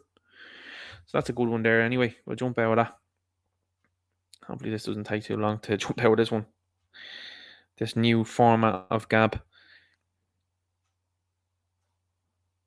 Colin Gillick says, I'm homeless 10 weeks, was given a voucher for the B&B or a hotel for €60. Where can you get somewhere for that? That's absolutely outrageous, man. Absolutely outrageous. Best wishes to you there. Honestly. People with a good fight, man. As the Irish Times, this is what I was talking about there. The Irish Times and Examiner parent firm records pre-tax loss of 5 million. Company's 2022 performance was significantly, if Dingy can talk, impacted by increasing costs across key areas. Journals are getting bounced. And this is why they're going to be saying to you all about the eviction notice and eviction bans and everything like that. They're going to be like, oh, guys, you know, can you spare to help a young journalist out? And people will look and say, what publication were you working for? What were you calling for the last few years? No, that's what they'll say. Because you haven't helped anybody for the last number of years. But these companies, this is what I'm explaining to you. Any naive journalist that's out there, that's someone that's on the left maybe, or someone that's in that sort of field, these people in these organizations are going to discard you as quickly as possible. You've seen this. This is how it works. These people don't have any sort of interest in you at all. They don't want to know. They're finished with you. They have no interest. And you will be the first to leave. Because the big boys that are there that are around these companies, they'll do what all big boys in these positions do. They'll trim you, and then they will make sure that their money is safe, and they'll just move on. And either it'll be a new business that they'll form, or they will continue on, but it will be limited capacity. There'll be limited people helming the ship there. Because they don't need 50 journalists that are going to parrot the same leftist information. And with the likes of AI on the rise now, you're in serious trouble. Because these people can sport out an article out of AI, no problem. And you see, because a lot of these leftists don't have personalities, this is why all your shows, all your podcasts, all your things that you do, your interviews, this is why they all fail and they don't have views. Because nobody looks at you and thinks that you are real. They don't think you're authentic. And then there's the other side of it, where people look at you and they go, that person's a wally. They don't think you're telling the truth. What I say here, in my opinion, in my humble opinion, is what I believe to be true. And I'm looking at this situation and I'm saying to myself, well, 5 million is a massive loss, and these places are going to do exactly what I think they're going to do, which is they're going to reduce the workforce, which is what all these places do. And that's why when you see the SAG-AFTRA, whatever it's called, the AFTRA strike there with the actors, nobody cared. That went on for like 3-4 months there, and nobody cared because people are done. They don't want these activists anymore. They're finished with them. Especially when they're activists that are working against the people and against good for people. I know people say the common good, like the hot fuzz stuff there. But this is why people are done. They're finished with it. No interest. But that's how people are affecting the mainstream media. That these people are posting a record loss like this of 5 million. That's a serious dent being put into these places. And I think, was it maybe a year ago, 2 years ago, might have been now, that I did a stream where I did a video, one thing or the other. And I said, remember what I said? I said, these places are asking you for a subscription. They're banging in ads they are on every single article. Why do you think that is? Because they're now in trouble. You have major outlets. They're still doing it to this day. Click on most of these articles. You've got some articles in some of these places that tell you can read 3 free articles a week, and after that, then you have to pay to be able to see the articles. Just €2, €5 a month. That's what they're doing. That's when I was like, whoa, these people are in trouble here. They're actually putting this out there. That's not what a mainstream media outlet does. And similarly as well too, you're seeing this at the same time that RTE is a sinking ship. It's an interesting timing, isn't it? Increasing local property sought by Labour, Greens and Social Democrat councillors. Unholy alliance of FF, FG, SF and PVP want lowest rate possible, while Green Party, Social Democrats and Labour seek increase. That's all I just have to say on that one. That's all I'm just going to say on that one. Because again, like I said, sports the lot of them. Catherine Martin brought 4 officials to Ryder Cup showpiece in Italy. The Irish Examiner has learned that Miss Martin brought 4 officials to the golf showpiece between Europe and the USA. Again, I wholeheartedly mean that. And what I would say is, this is the gang, by the way, that are worried about the climate, but they brought 4 officials and themselves there to Italy. You should have just watched it in the telly if you're that concerned about the climate. You see, these people that are concerned about the climate and the people that mouth out them about green policy and all that, they are absolutely the lowest of the low, in my opinion. And people say, "Well, Ninja, I thought you were looking at the likes of, Leo Varadkar and the stuff that he's up to." Yeah, no, he's down there. But these people are beyond that, because these people again are causing more hardships to most people than any of the others, and they're the most vocal about it. Whatever about you being a donkey with donkey policies and you're going, that's absolutely ridiculous here. These green people are actually proud of the stupid things that they say. Not to say that the other politicians and the other parties don't say stupid things too, but these people are absolutely proud and will go out and hypocritically say to you that you need to be watching your carbon footprint, meanwhile they're doing things like this. This is a banana republic, lads, because if this was a serious country, this person would have been whipped out of a job as soon as possible and she wouldn't be doing what she's doing. She'd be like, yikes, big mess up there. But this again is another tester of like, well, we'll show the people what you're up to there, and because there's no sort of outrage about it, because there's too much going on. There is so much going on these days that there's too much to be. I mean, stuff that happened 2 weeks ago, people are like, that's gone and over, that's done and over with. I mean, like, I was talking about Sound of Freedom there. That's only last month that movie was released here in Ireland, and people are like, not even chatting about that anymore. Like, no, not chatting about that anymore. That's the point of all these distractions. It keeps things going. In fairness to the Americans, though, they're keeping up about Jeffrey's Island and the people on that list. You can only say about that. But you have this going on, right? You have this nonsense going on here. And then you have this. Meadman, who set up 2 companies selling dodgy boxes, to be sentenced next week.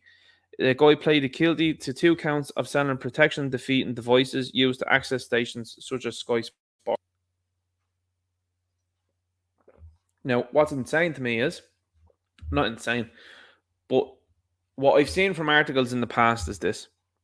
I've seen that the government, the judges, and particularly other people are very upset about the people that are able to set up businesses on their own and hold businesses themselves.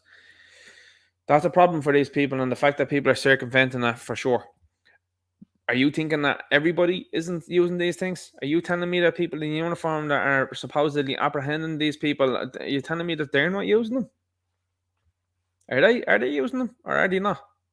Can you confirm? Because again, this is just utter hypocrisy.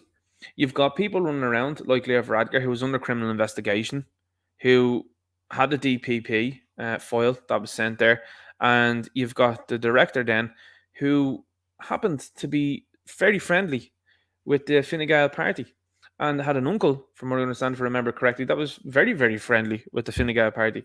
That is weird to me. Is that not weird to you? It sure is. I know it is. And then you've got this here. You see, you've got the big company, by the way, Sky Sports. These people have been mounting out them for a long time that they're cracking down on these things, right? But here's the thing about it.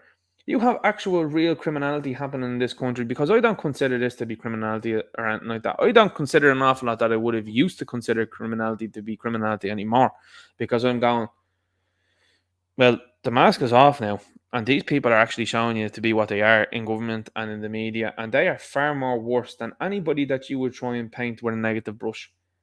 I would sooner sit down with someone that's up to no good, or what would have been considered no good from years ago, than I would any of these politicians or people in the media, because I consider them to be worse, far worse.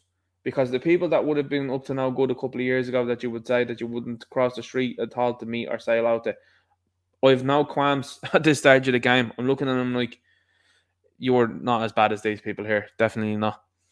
Really not at all. I mean, absolutely ridiculous. It's ridiculous. They should be ashamed of themselves. You've got people, by the way, a fella there, right, is going to be sentenced there for this sort of stuff here, right? But you've got people walking away in this country from the courts there that are after being, with relation to the old, what shall we say, Greedo stuff. You know what I'm talking about there? You're talking about that sort of stuff there. People walking away, not a bother to them.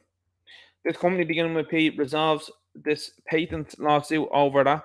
The company and a firm told a federal judge in San Diego, California, that they have agreed to end the lawsuit accusing the Voldemort makers of infringing the patent.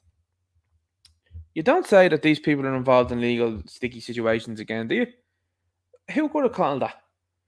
Do you know who could have called that? Conspiracy theorists. Absolutely 100%. That's a company with massive criminal history. And oh no, they're all good. They're all good when you're pushing stuff for the last couple of years. Things sponsored by the PE group, sponsored by that sort of stuff. And Americans got it big time. They did. We don't promote these sort of things as much as they do, but it's coming. It's going to start happening here. Ireland may opt to pay instead of accepting more refugees under EU deal, Fragger says. Don't think we're really in a position to accept more voluntary transfers, not until we get on top of the accommodation situation, says Taoiseach. Oh, that's all I need to say about that. I don't even need to add anything further. Apology sought from Dublin School for employing former DUD officer as a teacher. Again, obviously, I'm not going to say the thing there. You know what I'm saying? Louis Foutren taught French at St. Conleth's College in Ballsbridge for almost 30 years, during which he did naughty things to pupils. Now, when I say naughty things, you've got people that are in there that are like, he hit me. And you're going, yeah, but they do state in the article that corporal punishment was banned in, what was it, 82, I think it was it? That was what happened. So it's no surprise.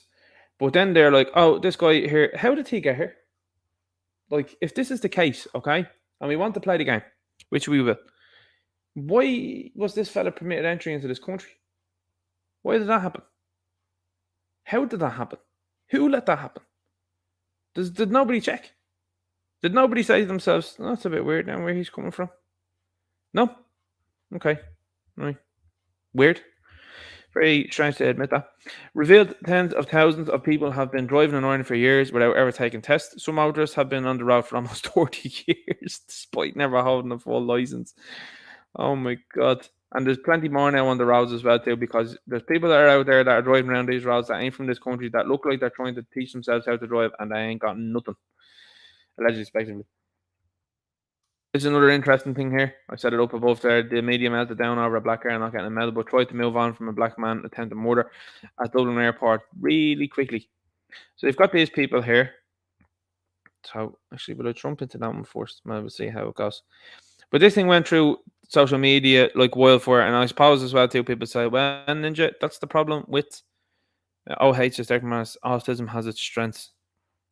I didn't know anybody with that. I didn't when I was growing up. Now it's all over the place.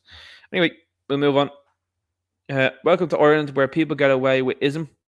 Shame on you, Ireland, for blatant ism on a young black girl. So this is what happens, and this is how the social media world reacted to this. No interest in the Dublin Airport situation. No interest about what's happening around the country. No interest in what happened in Navan. Similar images that you see around the world, of course. No worries about that now at all. But big interest in this here.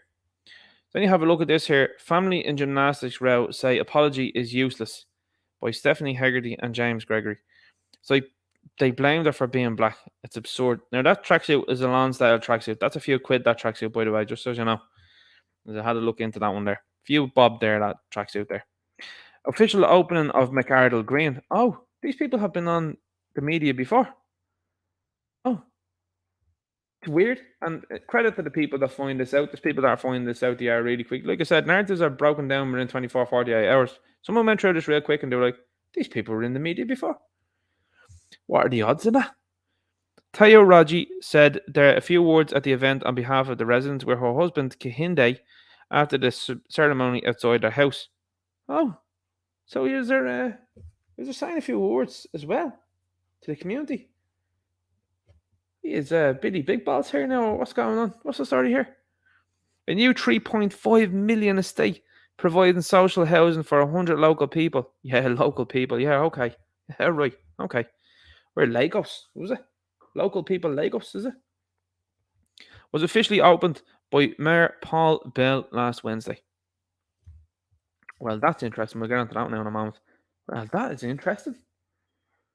Well, that is very strange. And look where it is. It's on BBC News. It's not like BBC News would want to be causing any sort of racial strife, is it? What happens every time Marcus Rashford drops a stinker of a performance? What do they do? You're blaming him because of what he looks like. Really? Oh, okay. It's not that he's dropping a stinker of a performance, is it? No. And it's not like Harry Maguire's gotten just as much abuse, if not more, if not worse. Not like that happens, is it? Okay. Strange. But like I said, and I said to you before, these type of psyops are going to happen. They're going to happen more frequently as well. And they're not going to They're not going to slow down. This is what this is all about. This is about furthering this agenda, and they're trying to Americanize this thing where you can't say nothing to these people. The best thing you can do is open your mouth, because that's exactly what's happening in America. The shock on these people's faces when you say to them, "We know exactly what you're doing and how you're doing it." They don't know what to do, and it deters them. It deters them big time. But could you imagine running over to the likes of Lagos, Nigeria, going over there, not getting a medal? I mean, you'd be lucky if that's all you're not getting. And crying to the media, "I didn't get a medal." It isn't. I don't think you'd get out. I genuinely don't. I mean, look what's happened to the Christians in Nigeria. You know? Nonsense. And then you have this. Look at the profile picture. This is Mary Lou McDonald. This is Sinn Féin. So, whilst everyone will say, "Oh, lads," and you get shinners now, honestly, you see people on Twitter, man, and they're shinners, and my God, are these people fooled easier than most by these people? But they sang songs they did like the ones that the Wolf Tones did. Okay, but there's a legitimate meme that's out there that has Sinn Féin, Ireland, and Britain, and it's British out, and then it's like everybody else in. That's what Sinn Féin are currently doing. They're replacing the Brits with everyone else. And this is Mary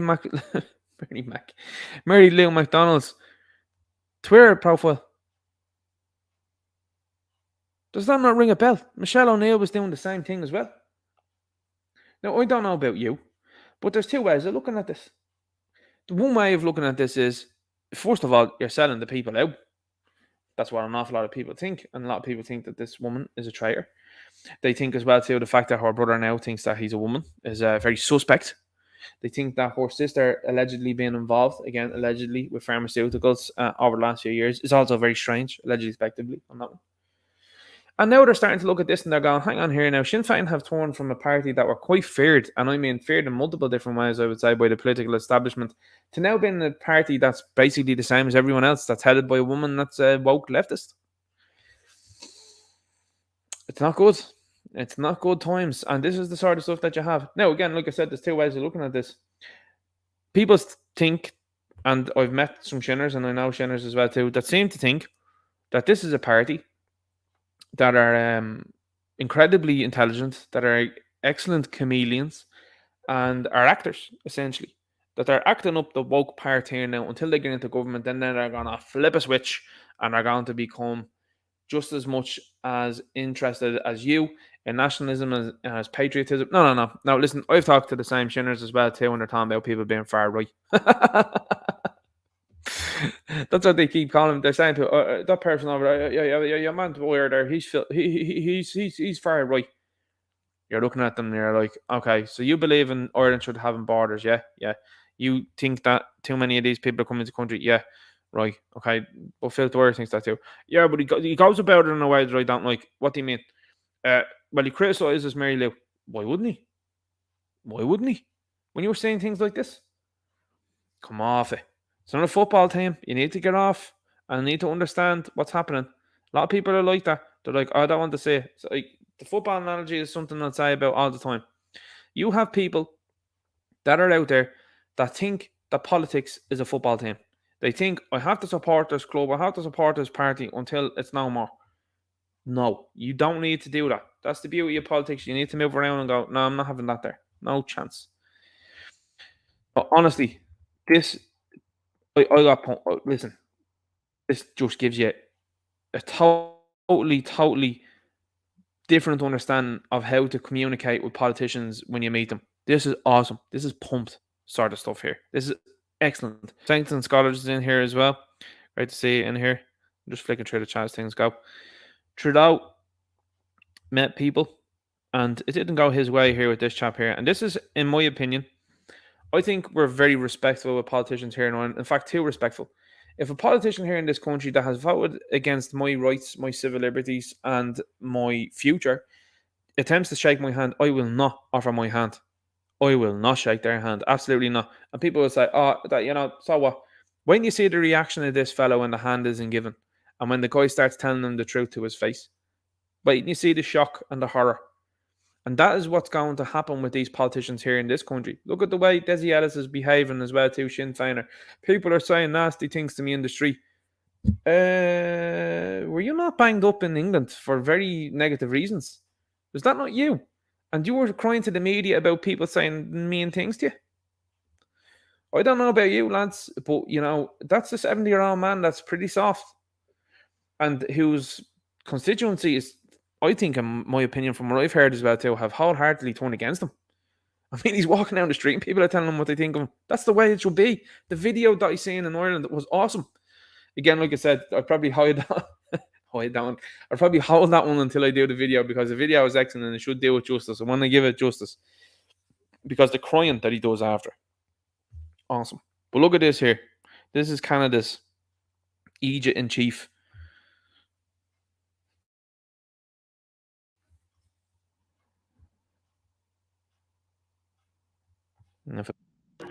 Bro. Look at his butt. Hi. Pleasure to see you as well. Hey there, how you doing? Shaking your hand. See his face? I'll get into this now in a sec. Look at his face. Oh, because guess what? These people are so used. They're so used to a docile, stupid population going, oh, there you are now, minister. Oh. They're so used to goofballs that fall over themselves due to a title that people have given themselves or their mates have given them. They are no different than you and I. And this is the way he reacts. Oh, like, I can't believe this has happened. Because this doesn't happen to these people often, and it should. It's the same sort of stuff that is occurring here now when people are talking to politicians on the street and they're trying to put the head down and go on. There's nothing that disgusts me more than when I see a politician welcomed to some sort of ceremony or some sort of shite like the likes of the ploughing championships there. People that say, oh, no, Ninja, that's not fair at all. But I saw a video of that absolute dweeb, Simon Harris, walking around there with his little stooped little posture. What's going on with him with his posture? The guy has aged about 50 years he has in the office that he's in. He's gone great like a badger. Out of nowhere. I'd say probably the stress has been going on, but the amount of people that he must be involved in that are up to all sorts of things, allegedly, respectively, that he's probably gone, holy moly. Now, I don't know about you, but I get a bit of a vibe off Simon Harris, and it's certainly not one of a normal dude. You know what I'm saying? Allegedly, respectively on that one. He might have been hanging around with Leo too long. Allegedly, respectively. So anyway, guys like that there being welcome to the ploughing championships there, shaking the hand, having the laws like that. There's nothing, absolutely nothing, that disgusts me more now at the moment than when I see a politician getting the old handshakes and laughs and photographs and all that. If these people didn't have any photo ops or handshakes like that, they'd have nothing to go on. They'd have nothing to go on. No photo ops, nothing. They'd be them spoofing in the videos like they've done for a while. These people all age very quickly, they do, which is absolutely unbelievable. The only person that I've seen that has entered politics in the last few years that hasn't aged as rapidly as these people is Donald Trump. That's the only person that I've seen that's like, that dude's looking heavy, but he's looking after himself in some other ways. I don't know how, because he doesn't age the same way these people do. But look at this dude's face. Incredible. Just freaking butt, bro. Look at his butt. Hi. Pleasure to see you as well. Hey there, how you doing? Shaking your hand, bro. You're a fucking piece of shit, man. Why is that, sir? You fucked up the entire country. You got our buddy over there. How did I? Anybody in this day, they're trying to people carbon tax. You got 9 You know what we're V8s doing? here idling You know what we're for doing? 30 Carbon minutes. tax? Your carbon You know what footprint is we're doing with increasing. that? We're getting charged for what? You know what we're doing? It's with the not carbon stopping. tax? No We're car- putting a price on pollution, Right. and we're returning it to Right. families like I yours. don't think so. You're We sending are. it over It's to a Ukraine, carbon- right? No. Yeah. Carbon is- You send it over to the guy that you were with that slaughtered his own country. You've been listening to Putin, have you? Putin? You No. gotta get off But of that definitely Russian don't listen disinformation. to your propaganda, eh? You got propaganda, bro. Fucking piece of shit, man. Fucking dumbass. But you know what's insane is the amount of people that are just standing around here, and you've seen it as well in the Borg video with Norma Foley, the goofballs that are standing beside them that are just like acting like nothing has happened. And you have other people that are there that aren't saying the same things. They're not stating the same things. They're all just looking. These are NPCs, lads. That's what an NPC is in real life. They're all just standing there going, this is against the Matrix programming. You're not supposed to say these things to a politician. You're not supposed to not shake their hand. You're supposed to do as they please. You are supposed to stand there and get the photo up. This is what you have. This is what's going on, and this is brilliant to see. And I only wish that there was more people here involved in this that could have gotten involved with telling Trudeau what they think of him. Now, I've seen the videos as well of him being billed. I've seen the videos of him that have been absolutely, totally critical of him. And I've seen the videos of our own politicians here. But what gets me even more is the people that are standing around going, this isn't happening. This is an out of body experience here. I don't know what's going on. Absolutely atrocious stuff. But fair play to your man for saying that there. Did you see the face from him as well too? Did you see the mushing him when your man wasn't shaking the hand? He was disgusted. But that's how they go. This is what they do. They think, oh, I'm divine and I'm going to do as I please. This is what these people think and this is what they do. Look at the mush on him. Oh, you're not shaking the hand. Now, this dude's aged as well too, rapidly too. Amazing that, isn't it? That's probably why Leo's getting all the cosmetic surgery as well. You've seen him. He's looking allegedly speculatively on that one. He's looking strange lately. He's like an Indian Spock, like, you know what I mean? The eyebrows are up to his forehead nearly at this stage now, and he's like, you know, very odd, very strange. But brilliant stuff there. Right, boys, we're going to get into this one here. This video is unironically very funny in a number of parts here. And you'll see our friend above there that posted himself with Joe Biden. Hilarious. Now, this is coming from NT, so credit to them. You know yourself there. But when it comes to this video, I laughed an awful lot at this video. Now, I laughed for various reasons. I laughed because I was saying to myself, well, this is very funny, because towards the end, you'll hear a number of people that'll tell you, there's one person in particular that she's like, I'm Filipino, my blood is Philippine, but I'm Irish. It's like, no. You said what we thought you said. And so did these other people. These other people say things as well. And the way they're trying to reaffirm things, it's hilarious, you know? An Irish person doesn't need to tell you, like, I'm Irish, obviously, as you know. It's to take a soldier, Mick O'Keefe, Toby, Philip Dwyer, Derek Bloyak, the Irish Inquiry. Nobody needs to say that. But these people do. It's like me going to Japan and telling the Japanese that I'm as Japanese as they are. I'm just as Japanese as you are. That's like me moving to America and saying to them, hey guys, I'm just as American as you are. Now there are people that are out there in America that'd be like, sure you are, sure yeah. But this Irish accent, that ain't going to fade. I'm always Irish, I'll always be Irish. And yet there's people out there that are willing to accept that sort of nonsense. It's crazy. Today, it's the first day of the rest of my life, because I am now an Irish citizen. From the bottom of my heart, I am Irish. I really am. Stop, will you? Oh my God. Schubert Fomufod is as Irish, and he's really am. I really am Irish. This is like an Eddie Murphy sketch. It's, you know, comedians 20, 30 years ago might have lampooned this sort of stuff, and now it's coming up in real life, and they're like, oh. Billy Connolly, in fairness, doing the base Billy Connolly last week was like, I'm looking at comedians now, they're all whipped by this woke nonsense, and there's a couple of comedians that are in their 50s and 60s that are actually telling the truth, and I'm like, he's talking about Bill Burr, he's talking about Dave Chappelle, he's talking about a couple of others that are out there, particularly Dave Chappelle. Dave Chappelle, I think, is the biggest one at the moment that certainly is telling the truth when it comes to all of these things. But fair play to Billy Connolly as well. Like he's shouting it out from the rooftops, and I'm like, fair play to you, Bill. You know, some people are 80 years of age to decide nah. Like, I mean, in fairness to John Cleese says things as well, and I'm like, yep, you might as well say these things, John, you know, because this stuff is getting out of hand fairly quickly. But this is, honestly, this gave me a giggle now, it really did. I am Irish. No, you're not. Wherever you're from. I really am. I'm Henry McKean. Some of you might know me from the radio station News Talk. So this fella here, Humpty Dumpty here now, was telling you up above, as I was telling you earlier on, I should say, Humpty Dumpty here now was pictured proudly. His Twitter profile picture is him with Joe Biden.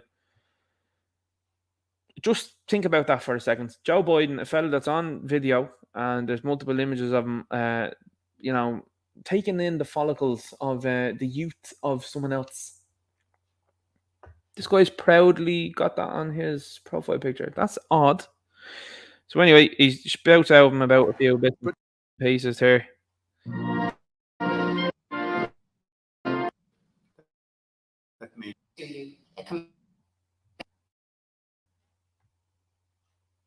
Look at the amount of people in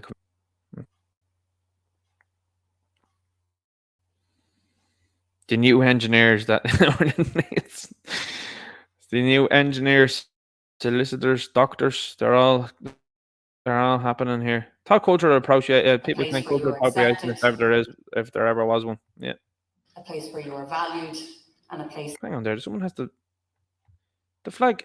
That's the Ivory Coast flag, not the Irish flag. It's supposed to be the other way around. So these people can't even wear these things right. A place where you are valued, and a place. People where you in are the chat now are probably like, no, Indian flag with the way it's shaped. And a place where you are celebrated. Look at this. Okay, where there's the Wicked Witch of the West there is up in the convention centre to spout out over there to tell people you're as Irish as anybody else there now, guys.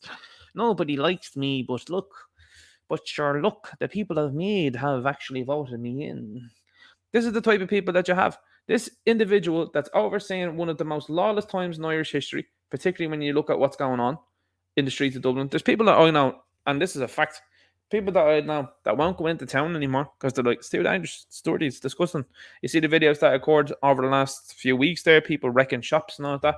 There's one there, I think, off O'Connell Street. Allegedly, but I said allegedly, for that, I think everyone knows the shop now. And there's people in there smashing the place up there. And you're like, this is just a normal Thursday evening. Because there's all sorts of bogies hanging around. There ain't no uniforms wanting to stop any of these people. No interest.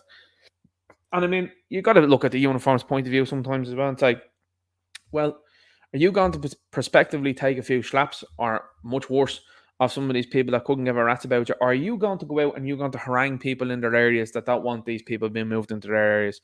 The easier thing for you to do is to go out and harangue people in their areas that don't want these people being moved into their areas. Because the alternative is going into town and dealing with these people that don't care and have no fear, and that will give you slaps. That's it. But you've got this individual here that, and again, as I say to people as well all the time, there is a massive call for her to resign. I don't think she should be resigning. I think she should be arrested as soon as possible. I think that's the sort of energy that needs to be had. I agree with the resign trend. I will say, though, that you need to be calling for more serious things when it comes to these people, because that's how you get people like going, oh, actually, you never thought of it that way. Asking someone to just walk away is like asking Eric Ten Hag to walk away from Manchester United. He ain't walking away from Manchester United when there's a big severance pay on the horizon for him. He's looking at that going, this thing isn't salvageable, and what I'm going to do is I'm going to keep picking Marcus Rashford until I get sacked. Helen McEntee is doing the same thing. She's just looking at it going, are you happy what I'm doing? Leo's going, yeah. Micheál Martin's just off with the boards there. Drew Harris is there, has told the Gardaí to get fucked on, I think, 3 occasions. He's like, no confidence vote. Yeah, what was it there? A large majority? I mean, more than a large majority. That said, what was it, 98% said that they have no confidence in him. What's he doing a couple of weeks later? This is 3 weeks later, by the way. He's still in the job. So that's where you're at. So that's why people are resigning and retiring in droves. And then you've got this here. Says an awful lot. Whatever your reason for being here. Whatever your reason for being here, your reason for being here is supposed to be adding to society, to be working, not to be just hanging about. Whatever your reason is for being here. Absolutely unbelievable. Then they're going, telling you, solemnly declaring all this. This fella chats absolute shit then about how things are in the ceremony and how he feels afterwards. It's absurd, lads. It really is.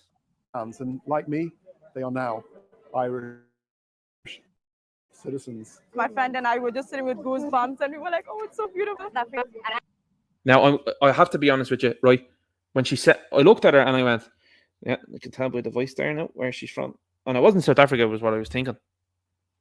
This woman isn't from South Africa, and that's the absurdity of what's going on, obviously, in South Africa. And I were just sitting with goosebumps, and we were like, "Oh, it's so beautiful." I'm from South Africa, and I'm here today to gain citizenship of Ireland. I think it's a very beautiful moment for myself, knowing that I can grow my children up in this most amazing place. Thank you for giving us the opportunity to become citizen in this country. It's such an honor to live in Ireland. Where did you come from? I'm curious because they left that bit out. They did. Are you from Spain? Are you from South America? I presume you're from South America. And if that's the case, then what country in South America are you from? You wouldn't be from Venezuela or Cuba or anywhere like that, would you, by any chance? What about Argentina or Brazil? Is there a reason why you left that country and you're here? What's the story with that? Now, this woman is from South Africa, as I am from fucking Antarctica. This person here, in my opinion, from the accent, I assumed straight away, I was like, this woman's obviously from India. I've never heard a South African speak like that. I don't know. It sounds strange. Now, this person's saying she's South African, and Dricus du Plessis, his family have been there for generations, and they're telling him now, particularly Israel Adesanya, saying, no, you're not African. So interesting. We live in interesting times where the world is upside down and inverse, lads. We really do. Thank you so much. I'm so proud to be an Irish citizen. I've been here in Ireland from the last almost 8 years, and it's like home. And today, especially, I'm feeling so well connected. Now, it's like home. This guy is a doctor. And to me, I was looking at that and I said to myself, why didn't he say this is home? It's like home. You see, the language to me is interesting. Now, people say, well, his language isn't great. He's not a fluent speaker or whatever. He's fluent enough if he's a doctor. But why are these people not saying this is home? They're, it's like home. Why are you a citizen? Yeah. Like, isn't that weird to you? It's certainly weird to me because this is my home. This is my country. I don't say this is like home. You know what I mean? If I'm saying that about a place, I'm like, it's not home. It's really weird, isn't it? Very emotional. Honestly, thank you. Great comment there as well, by the way, from Refuse Nick Sean. 8 years and can just about speak English. That's the low standard that we have in this country. And this is what I say about it. This guy's a doctor. And I've said it for a lot of different things and organizations and that as well too. How should I say this? I have friends of mine that are living in Australia and people that have come home, obviously, and they cannot believe the way that we tolerate the way people speak here in this country. People with broken English and that can't understand that are running in places and stuff like that. They are like, that is just not tolerated in Australia. And they speak the same language. They're like, if you speak like a Paddy over there, you were told quick sharp to get on the wavelength over there. And I've seen, and again, I know a girl in particular as well too, and she speaks with that inflection. You know, the one that the Australians speak with, they speak like this. Everything sounds like they're ending it with a question. They all do it. It's just something that they do. And this girl speaks like that now because she lived there for a couple of months, literally 3 months, and came back with an inflection because she was like, well, that's what they have to do over there because you're not going to get by. We're here in Ireland. You can have broken English and people struggle to understand what you're saying because that's the type of country and culture that we're dealing with here. Today, especially, I'm feeling so well connected. Very emotional. Honestly, thank you for the Irish people, for the hospitality, for welcoming me and my family in this nation. We say thank you, really appreciate it. I will not take this for granted. Right, just on the dress here. Paddy, where's the Paddy cap? The shamrock, the green suit. No. I'm gonna wear my own traditional garb here, lads. That's what I'm gonna do. Right, sounds okay. Very strange. Yeah. Nation, we say thank you, really appreciate it. I will not take this for granted. Now, this is the one, lads, amongst the other ones, but this one for sure is absolutely incredible what she says, unintentionally. Great. I have a mixture of emotions, really. It's overwhelming. My husband is Irish. My son is Irish. And I've lived there for 5 years. I've experienced everything Irish. I've been welcomed by the Irish community. I'm Irish now. I am from the Philippines. I will always be a Filipino by blood. Like, I don't even have to say anything. I don't even have to comment on that. That's it. It's done. So you're Filipino. You're a Filipino by blood. You're saying your son is Irish. In what regard do you mean that? Do you mean as insofar as he's an Irish citizen? Is that what you mean? Would you consider him half Filipino then? Would you? Or do you consider him fully Irish? What way do you consider him? You're here 5 years. There'll be people in the chat that'll say, may lord or bride here. Now, lads, listen. That's your allegations. That's your speculations. That's not mine. Okay? Not me. But I think that this is probably one of the biggest W's that have ever been given to this side of the community. That's like, hang on here, these people that are coming in here telling you they're Irish now, they're not Irish.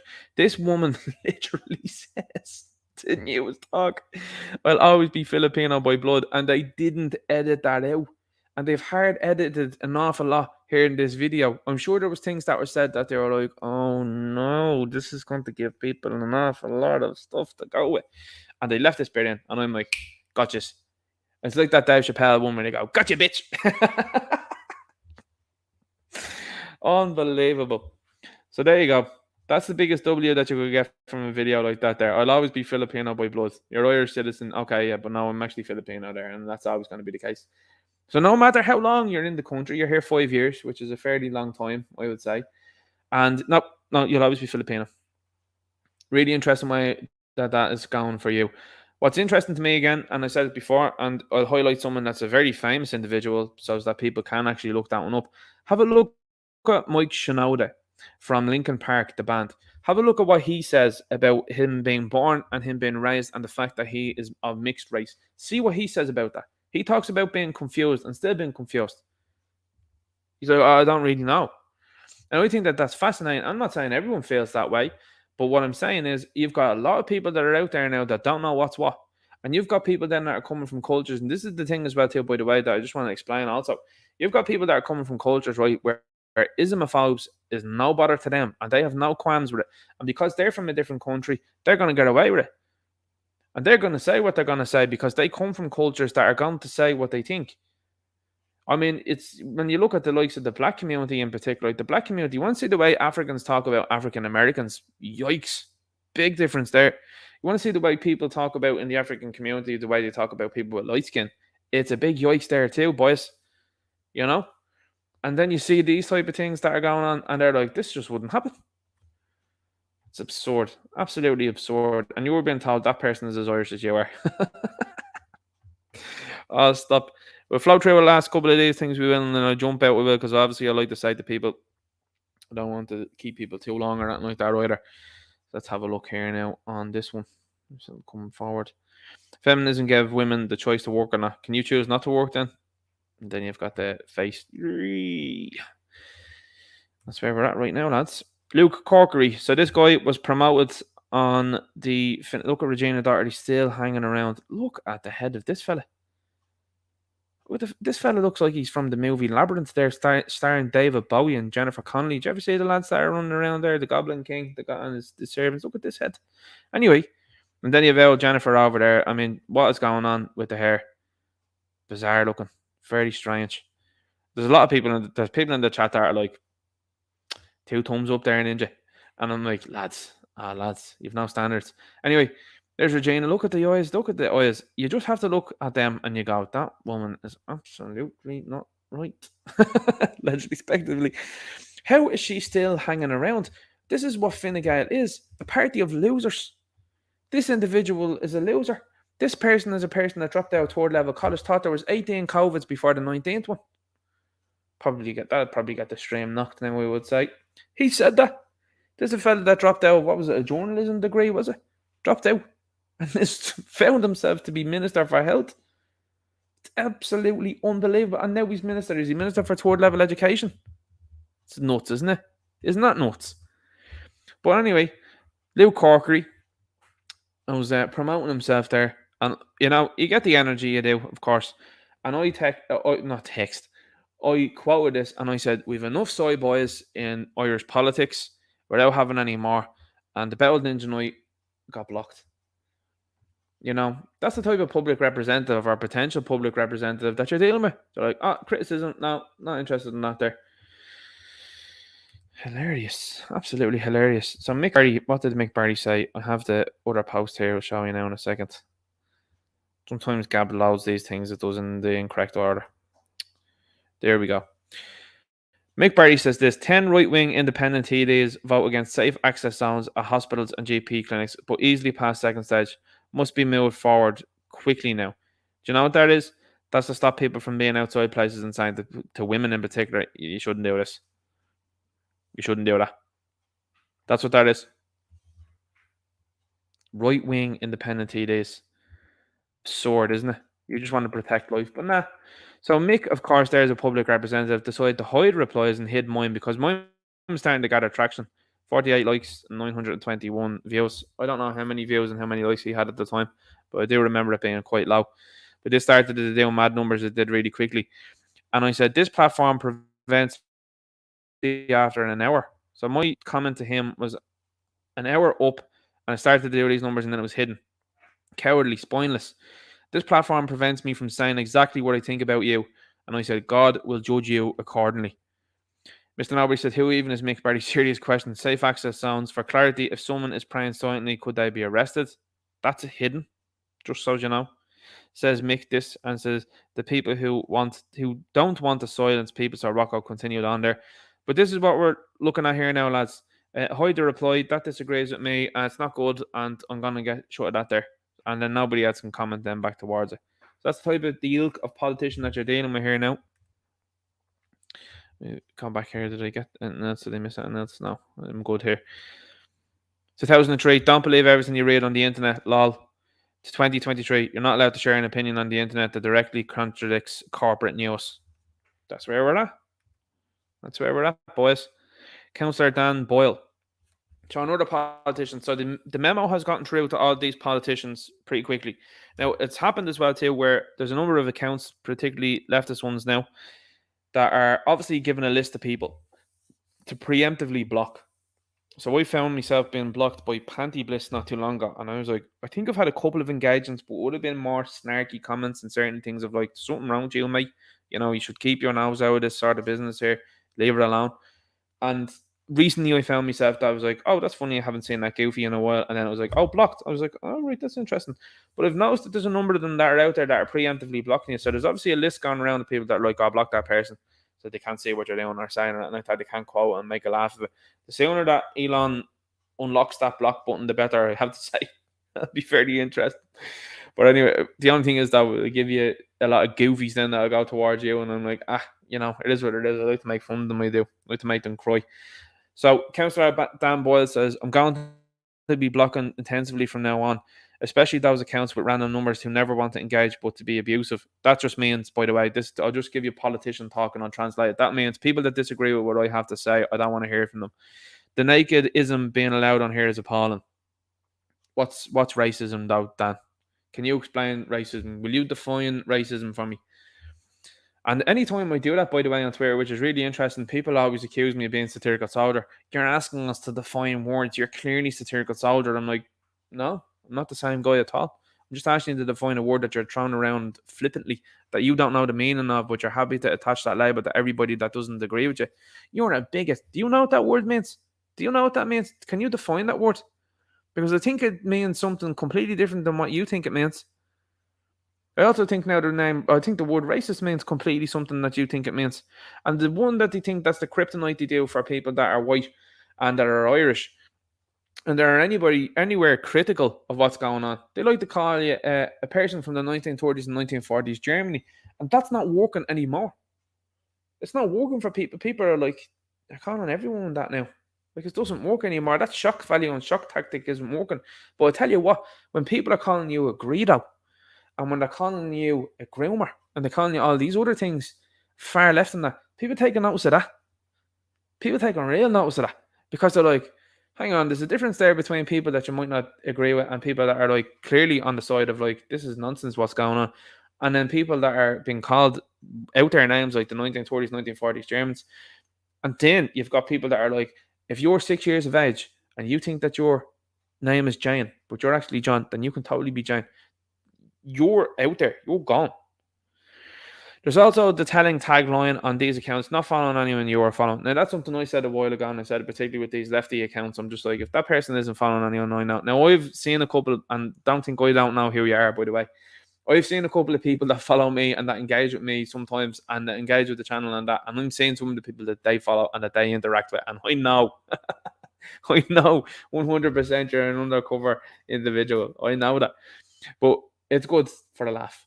So this is what you're getting with a counsellor. This has obviously been the memo from these people to say to you, hey guys, we're going to get short of this. And to imagine that a public representative saying this publicly, I'm not wanting to talk to people that find my views to be abhorrent and terrible. Wasn't that a fella that was saying some very weird stuff recently? I feel like there's a video coming on that one. This is what I was saying there earlier on. I was like, well, there you go. And if my day on Twitter didn't get better, it did. Because someone else blocked me, and I was like, that's pretty interesting. You'll see it here now below. What's the last one that I have here on this slide? Ah, yes, Bailey's. By the way, let's go woke, go broke on Bailey's. Bailey's is finito. I think I put this up on Twitter. I did as well too, and this got something like between 200 likes and 300 likes. I think it did.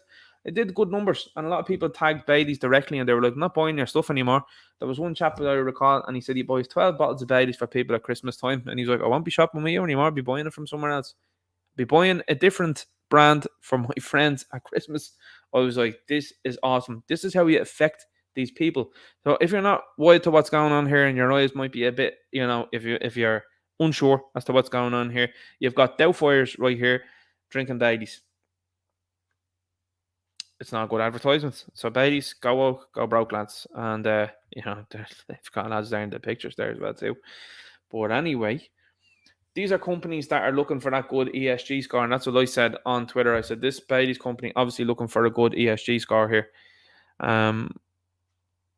We've got Therapy Man says, I've been asked to arrange another Ninja Night chat meet up in Dublin. Anyone interested, contact me on Facebook or use my burner. All are welcome. Networking and drinks, weekends only. Legend. Absolutely unbelievable stuff there. Fair play to Derek. I love doing those weekends to do. But that's what Baileys are doing at the moment. They're chasing that ESG score. Have you not seen Bud Light? Have you not seen what's happened to Target? Do you not think that people are capable of doing that again? I'm certainly capable of doing that again. I think there's a video incoming on that. What do you think, guys? What do you reckon? So anyway, we'll jump onto this one because this one is another one that's an absolutely hilarious situation that's going on. Not this one. I just retract what I was just saying there about it. It's not about this, but the subsequent thing that I was looking at there. I'll tell you about it in a moment. But this is something that happened, and there seems to be no worries about young people having heart issues anymore. Seems to be no concerns. I'm hearing about people having issues all the time, various different issues, and doesn't seem to be going away. Club statement. Last Sunday during our men's team's championship game versus St. Joseph's, Dublin, one of our players suffered a cardiac arrest. CPR was started immediately. A defibrillator was used. Emergency services were called, and the player was brought straight to hospital. Now, I don't know about you guys, right? But the argument of the lefties and people that have taken this stuff are like, oh, no, that always happened. Yeah, it did. I agree. But I would like to see the statistics of years before 2020 and years since then, so 2021, 2022, 2023, of how many cardiac arrests are occurring and how many people are having a case of the suddenlies. And I would like to compare and contrast it between previous years. That's what I'd like to do. Now, we know that there's stuff in the country full of people as well, which is also part of the issue, where they'll go, oh, well, the number of people is rising in the country, and that's going to lead to more people having incidents like this. Okay, sure, right, fair enough. Okay, we'll go with that then. But to me, very odd. Very odd to be seeing that sort of stuff now, isn't it? I don't know about you. It seems to be a bit more frequent. What else have we got? Let's see. Let's see what's coming up next. Paul Murphy.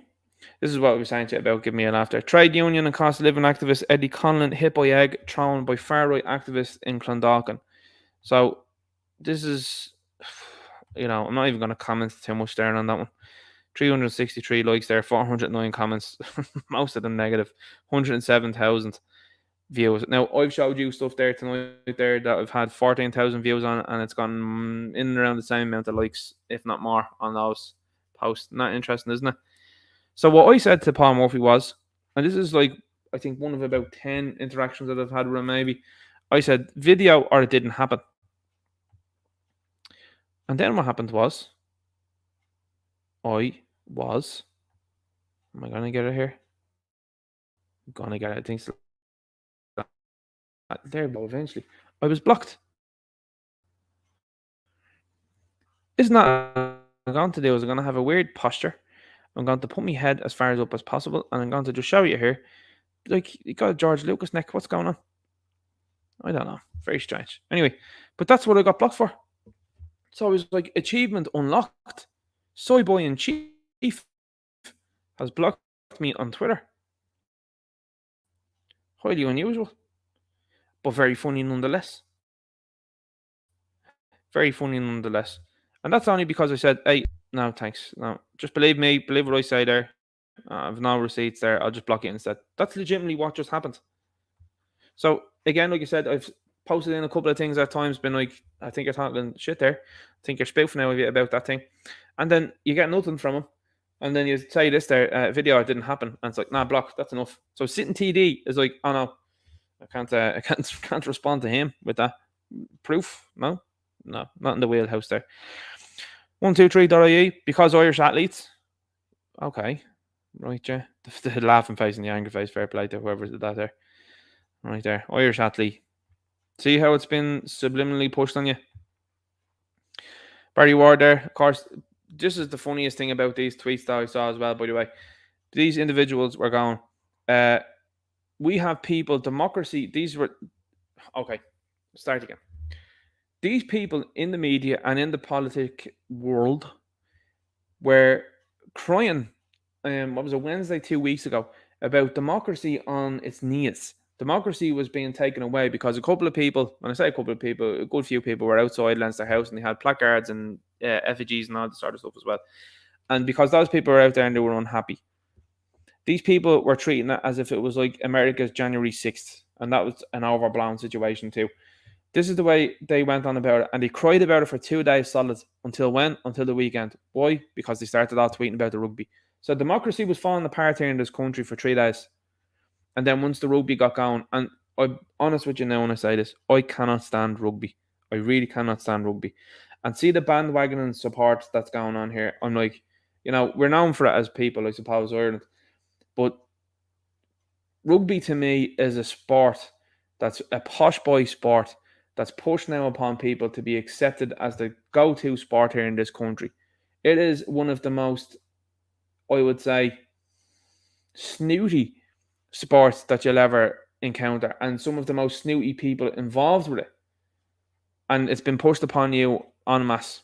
You're interested in that, isn't it? Can't stand it, I can't. Barry Ward says, I've written to Garda Info Commissioner Drew Harris about the appalling scenes outside Leinster House today. Now, I think a couple of days later, this fella allegedly suspected was one of the individuals that's like kicking out of him about the Irish rugby team.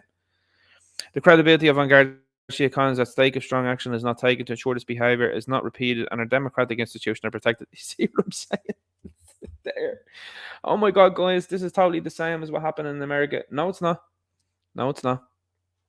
No, it certainly is not. This is completely different. And what we have here now are people now that are openly telling you, guys, we're trying to put people in uniform under pressure because we don't like the fact that people gathered outside the place that we told them to gather outside, which, again, as I've said before, and I think it's more clear now, again, once the playbook is opened and you're ready, you know, the Yanks do the same thing. They tell people, hey, protest outside of there, and there's commotion. And then they go, oh, this is what we're going to do now. So as a result, people are wired to this now. And this is why the community protests have bugged them more so, because the community protests have been peaceful and people have just turned up there. Turning up outside the doll gives them ammunition to do things like this. Like they did with Healy Ray, sending him out. I mean, most people don't care about Healy Ray. You know, if it was a politician of any sort of note, like Varadkar or Martin or Mary Lou McDonald or anything like that, like that's about it. Like, they won't come out to these things. And then they cried in the media for 3 days about Healy Ray being, what was it? Oh, he got abuse hurled at him, right? He got some nasty things said to him, was it? Yeah, okay. And he got a couple of shoves, right? And this is how you reacted. But when a foreign fella stabbed someone out in Dublin Airport, silence, crickets. The credibility of the Gardaí wasn't at stake then. Wasn't at stake. It's not at stake when any of the other sort of incidents happen, because it's not happening to Joe Soap. It's happening to one of theirs. So, I don't know about you guys, but this is just even more confirmation that I was just like, very weird. And this is, again, the same playbook that they use in America. Very much so the same. So, we'll move on. We need to know who is on the list so that we can have justice for the girls. Nah, don't want to know anything about that. Let's cancel Russell when he tried because he says things we don't like. Migrant Rights Centre Ireland. Are you paying RIP card fees? Look at this here. Yeah. Equal fair. Sure. Okay. Sure, dog. Sure when it comes to that there. So, I think of one more. I think of one more or two more maybe things that I want to highlight here tonight there, because I know it's been a couple of weeks, so I was like, well, I was trying to dip out after 2 hours, but it's gone a little bit over that now. A little more than 2 hours at this stage. I think we're approaching 2.5. I will get out before 3 though. I do. I will get out before 3 hours because I know people will be looking forward to it and they want to have a look and to keep the time. And I appreciate everybody that watches live. I appreciate everybody that watches on the replay as well too. Highly appreciate that. It always helps. So let's see what I had next then on this here. Oh yeah, this is a video, lads, that's incoming. 100%. 100%. Denise here is more like Dennis. In fact, anyway, Marie Keaton Foundation. This is a charity, and you know what that's for. And I told you before, all these charities now, they mean nothing to me now anymore. I'm just like, user, I'm just part of the system. Denise, Dennis, tells us why it's important not just men over 40 should be aware of prostate cancer. We're so grateful for Denise for sharing her story and support. Now, I looked at the picture and I was like, that's weird. And then I saw transgender, non-binary. I was like, whoa, lads. They're telling you now that women have a prostate. Then they go into a whole spiel, right, on an article that they're like, oh, here's the article here. Denise was assigned the wrong gender at birth and lived there for like that for 30 years. Na, dude looks like a lady. Na. Therefore, man, what is happening? This is what's going on. A charity like this is promoting this nonsense. Gone. Science, medical field, forget about it. Good luck to you. But preemptively blocked. The building engineer. Preemptively blocked. And look at that there now. Look, that is got a chin like Dan from the Beano. But you got this here, then the profile pictures. Worse. It's worse. And of course, the Star Trek stuff. Star Trek is gone. It's finished. Dave Cullen does an awful lot of talking about Star Trek, and I'm just like, how do you do it anymore, mate? I don't know how you do it, because if that's like, I mean, I've all but tuned out Star Wars. I look at Star Wars now just predominantly at times to just pass time and just to laugh at it because how ridiculous it's become. But anyway, so they followed her up. So it's not like that was bad enough. The Marie Keaton Foundation actually followed her up with this. And they said, prostate cancer awareness is important to everyone born with a prostate. Holy fuck. Holy fuck, lads. That's a man. Like, you mean men is what you mean. Men and those born male or assigned male at birth. Wow. And people wonder, and I say it all the time, I've said it for the last couple of years, I'm like, isn't it amazing that all of the stuff that they can do with medical advances according to them, we haven't made a huge breakthrough over the last number of years, which is very strange that we've just all but halted. But in less than a year, these companies that have massive criminal histories, in a couple of months, they could conjure something that was going to eradicate the flu forevermore. Right. But this stuff here, no, we can't do anything about that there. There's nothing we can do here. Right. So what's the goal there? Oh, you want to get more money from people? Is that effectively? Seems like you're not interested in finding a cure. Is what I'm thinking. A woman who was assigned male at birth has a prostate. Well, we are highlighting that everyone who with a prostate needs to go to get their PSA checked, and then of course the Marie Keaton Foundation, of course, very bravely, stunning and brave, made sure that they limited replies because it got out of hand really quickly on the post. People were like, holy moly. And then I think it was about 10 posts that were on it, and then it was like limited straight away then. And of course, then that's why you're saying the Bowden engineer getting the block there, because obviously I said something that Denise didn't like. Incredible. Absolutely incredible. That's where we are right now. Peak Clown World 2023. We have this going on here now in our country. And as I said before, it's all a distraction from it's all, oh lads. Denise is an unassuming woman, married and with 2 adult daughters. Could you imagine that family home, man? She is currently director of an international consultancy group involved in the program management of data centers for international. This person is involved with Tenny, I think, as far as I know, as far as I remember from reading into this here. That's interesting, isn't it? But that's where we're at, lads. But this freak show that we're seeing, this clown show, circus nonsense, we're seeing this, and at the same time, like as I said earlier on, the financial side of things for you is going down the toilet. Mortgage has been raised to unattainable levels. You have houses that are at 6 figures now. It's not worth that at all. Over $500,000 been paid for some houses. An awful lot of people paying over $250,000 for houses, and it's certainly not worth that. Working themselves, it's very hard, and with no end in sight when it comes to these things.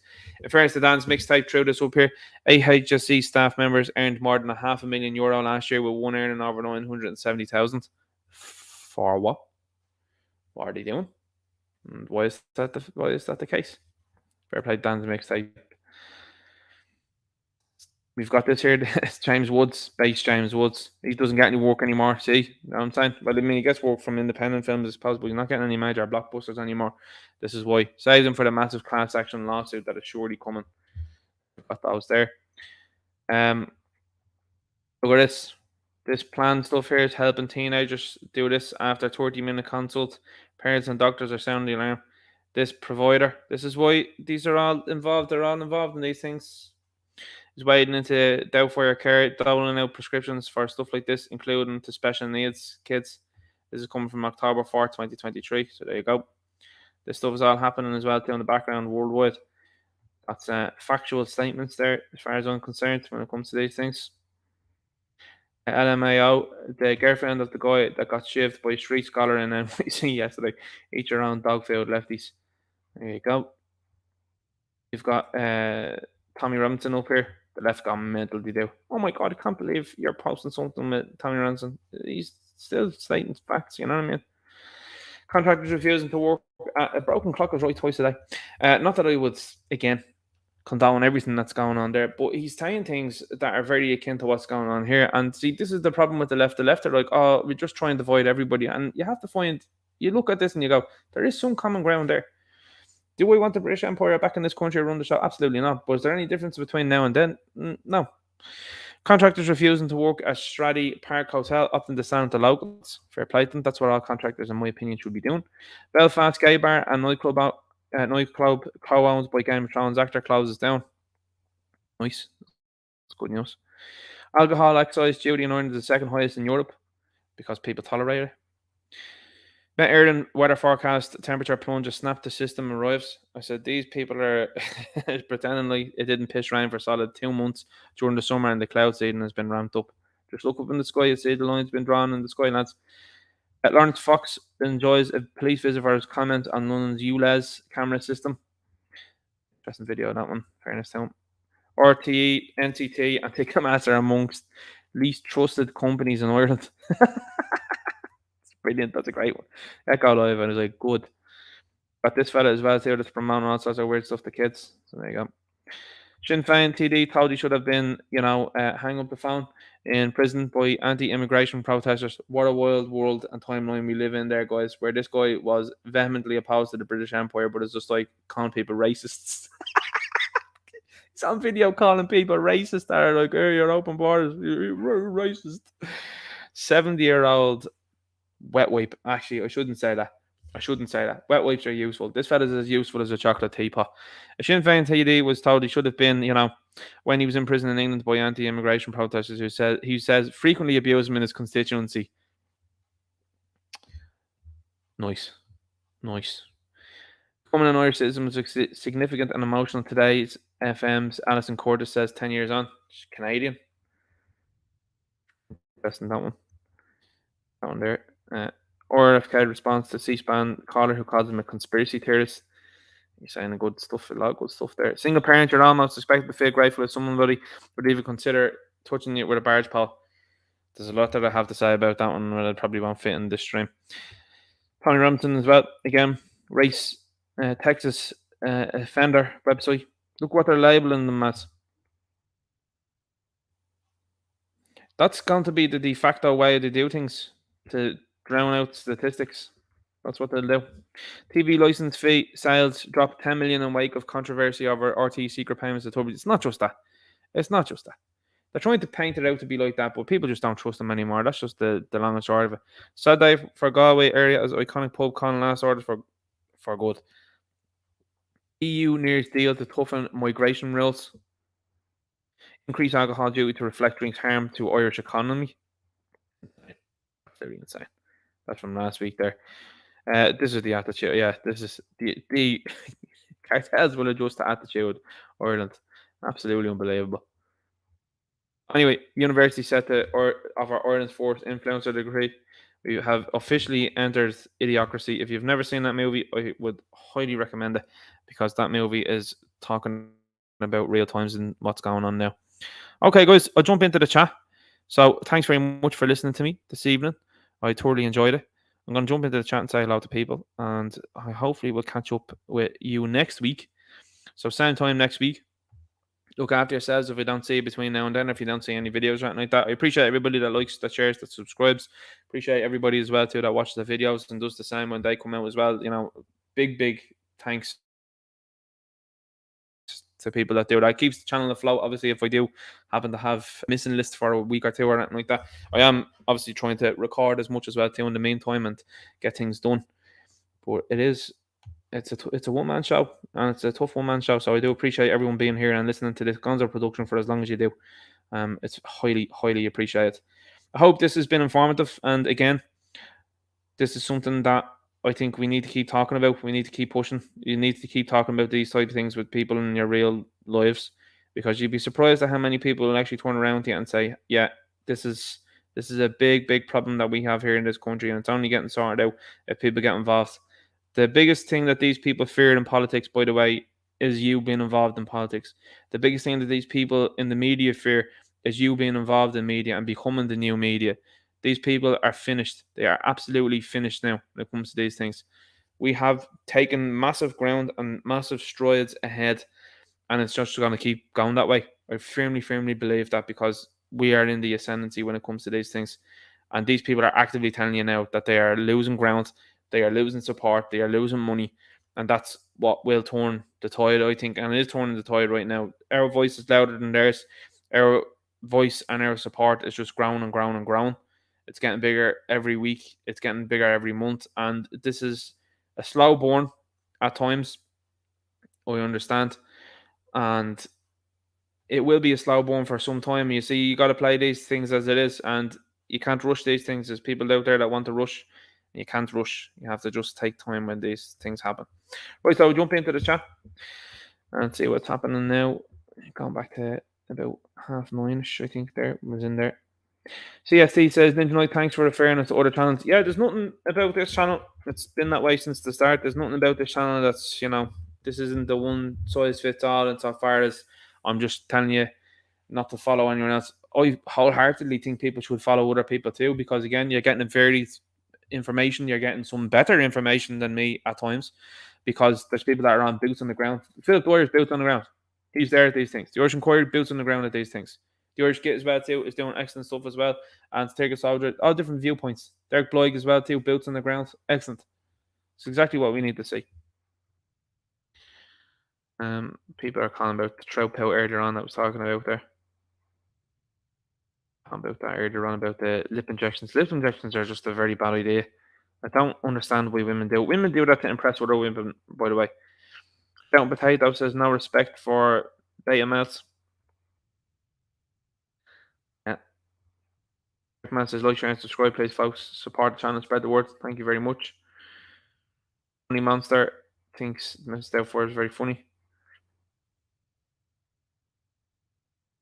Up here, thought crime is more important than real crime, says Framesy. Yeah, much easier to deal with for them as well too, by the way. And see, the thing is that you know that it's working because you've got people that are now tuning into that sort of stuff there. Like Lawrence Fox is just consistently harassed, for example. And he was telling people on GB News that there was a woman who was scoffing at male, deletion rates and stuff like that, that nobody would want to be with her. That's what he was suspended for. And meanwhile, that woman's on Twitter then herself saying the same sort of thing she is on Twitter. And it's like, no issue. Like I said, when you have life the way it is and you have things the way they are, insofar as you've got people that are listening to this sort of nonsense, that's why you are where you are. You're not having these problems in the Middle East. It's not happening. Derek Masters, folks in the chat was asked earlier to arrange the third Ninja Night chat up in Dublin. If you're interested, let me know and get the ball rolling. We've got a flight through the chat here tonight. Now I can see. Oh yeah, here we go. Kevin Hagen says Ninja Night, watch that. And Trump refused to acknowledge it. Trump does some weird things. He's not admitting to what's going on, but I think it's probably because he's probably culpable there as well too when it comes to the likes of the Voldemort, you know, which he is. That's something you have to say, and it's honest. Johanna Thornfeld says, "Hi Ninja, no, good to see you here. I think you were in Australia, if I remember correctly, as well too. So you were listening. Is it really early over there? Fair play." GG says the best hope of pulling in this Irish government is Trump getting back in the power in the next elections. A couple of phone calls to them and big tech companies operating in Ireland. Yeah, true. True statement. Very true statement. He did have them on the leash for a couple of years there, and there was no messing. But as soon as Stoker in, then there was more messing than ever. Cheap Dog says the poor lad Monaghan was off on Ninja Night and not a peep in the legacy media, and won't be either. There only be 101 forces. Why did they run away from Nigeria and have a kid in Ireland? I feel zero sympathy for these runaways.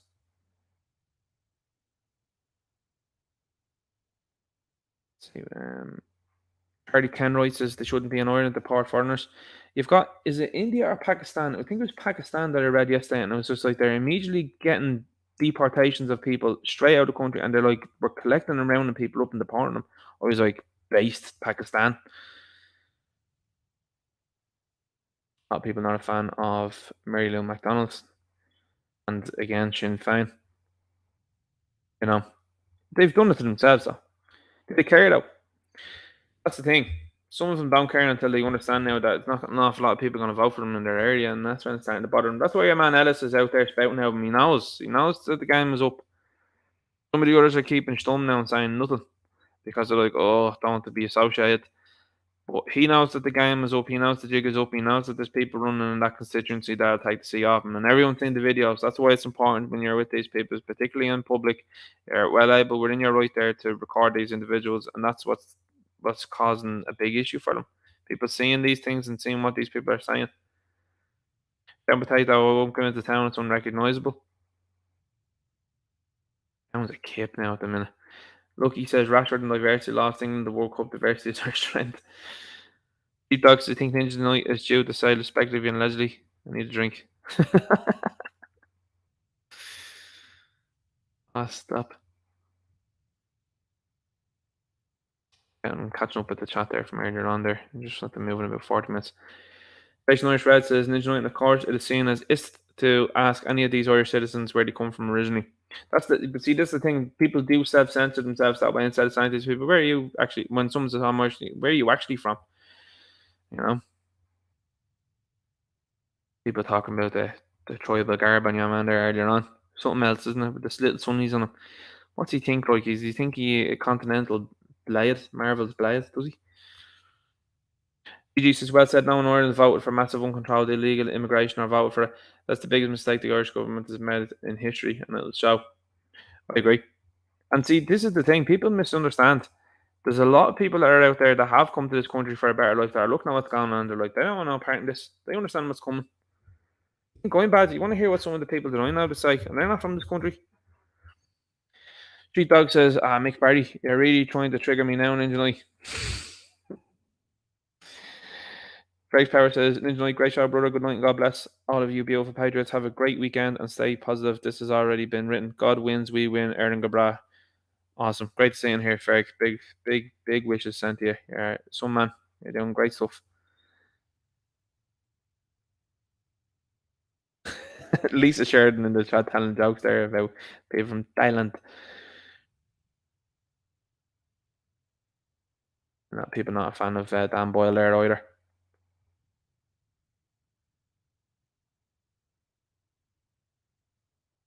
Cookie says, no way. I love Baileys. Makes me feel rich. Sean Potato says, little doing okay, knock off of Baileys. A lot of people said underneath the post, by the way, they were like, I'm buying the little stuff instead.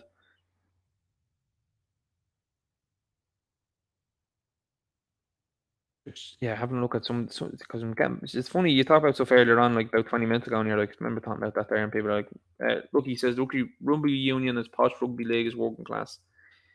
Can't stand any of it. I think it's an awful sport. I really do. Sheepdog says, you actually wrong rugby when it's played in working class communities, as I've experienced in July, but I get your point. It's just again, it's the snobbery and stuff like that. Oh, by the way, I meant to mention I did tonight, especially rugby talk as well too. I'll probably do a video on it. Simon Zebo. Didn't you see that? Simon Zebo was obviously allegedly speculatively, we say, yeah, we will. Potentially, allegedly speculatively, got a phone call from someone because someone noticed that he liked a couple of things that were right wing leaning, and Simon Zebo then says, "Oh no, I didn't like them. It was actually my kids." I was like, lads. Again, like I said, I'm not a fan of rugby, but that's even more of a reason why I'm not. At least that lad, was his name Callum Robinson, was it? That was like, I'm not taking Voldemort's there. And he was pressured into it. He was like, I'm not. I was like, but fair play to him. Stood his ground there. Derek Man says, to be fair, tonight, international rugby is the own sport I'm aware of that is currently played on an all-Ireland basis. You're just annoyed because the Nordies play it better. I really couldn't care less. I really couldn't. It's just not something that has ever interested me, and I never will. Zero. Derek Man says, Murray Friday night is not the same route on Ninja Night stream with my friends. Appreciate that. That's very kind words. Very kind words there. And Jesus, chin like Stan Smith. It's like American Dad. It's quality. Oh, stop. I was like, he's like Dandy from the Beano or Dino from the Beano, whatever it is there. John Max says pharmaceutical companies don't want to find a cure for cancer, otherwise they know they will use billions. Yeah, and that's it. It's a big industry there for them. And obviously as well too, by the way, when they're doing the likes of chemo and that's a hope that you're going to survive more than that will, you know. Sheepdog says some Doubtfire phobia in the chat tonight. Shockingly and very disappointing between the inclusive community that wants to exclude so many. Oh, stop. Imagine if you had someone in here that was genuinely a Doubtfire that follows the channel and is just like, you're saying everything. That's the truth. I'd be amazed. I'd be like, this is absolutely hilarious. Armchair Limerick Nationalist says sound. Thanks very much. Much appreciated. Tisha Logan says, Grace Always Ninja, night mods and friends. Oh yeah, big shout out to the mods, by the way. Awesome job that they do as always. CST says, Ninja Night, thanks for turning up tonight. Thanks mods, Derek McManus and Sean Mack, and thanks for all the good laugh. Ihawa. Thyroid issues are rampant in this country. People are saying it's pointing to fluoride. There's a great page that's on the internet as well too about fluoride as well. You should check that out on Instagram. Ninja Night says over 10 years here in Ireland, and Alison Corder still sounds like one of those hyperactive teen queens from across the Atlantic. I mean, like, oh my god. I dislike my girlfriend, says I love the show. Thank you and good night to all. Well, that woman must have annoyed you. I have a username like that one. Esther McDonald says cancer in men and women, they took the something iodine out of the salt, and we need the iodine. So make sure you're getting iodine. Ron Reedy says, I am very angry. It's a funny sign as well too that he had that at protest as well. Man says Ninja is trying to get us with the allegedly speculative tonight. Has anyone kept a clock on it? I'm sure it's under 20. Film Jesus, did you see the drama over a gay bar in Cork rebranding for a week of freshers? Yeah, that was hilarious. Wouldn't they call it Sinners, didn't they? That was absolutely hilarious. Comical. And in fairness to them, they knew what they were doing. It was good branding, you know, because people are like, you're hosting that, but you know what, we'll go to you now after that. Fair play to you. All right, guys, I'm going to leave it there. Caught up with the chat now. Thanks very much. Really appreciate it. Refusing chance is 17 I got in. Knew it was under 20. That's not bad. So, I'll talk to you next week, hopefully. Maybe a few videos during the week with a bit of luck. Look after yourselves. Take care of yourselves. Good luck.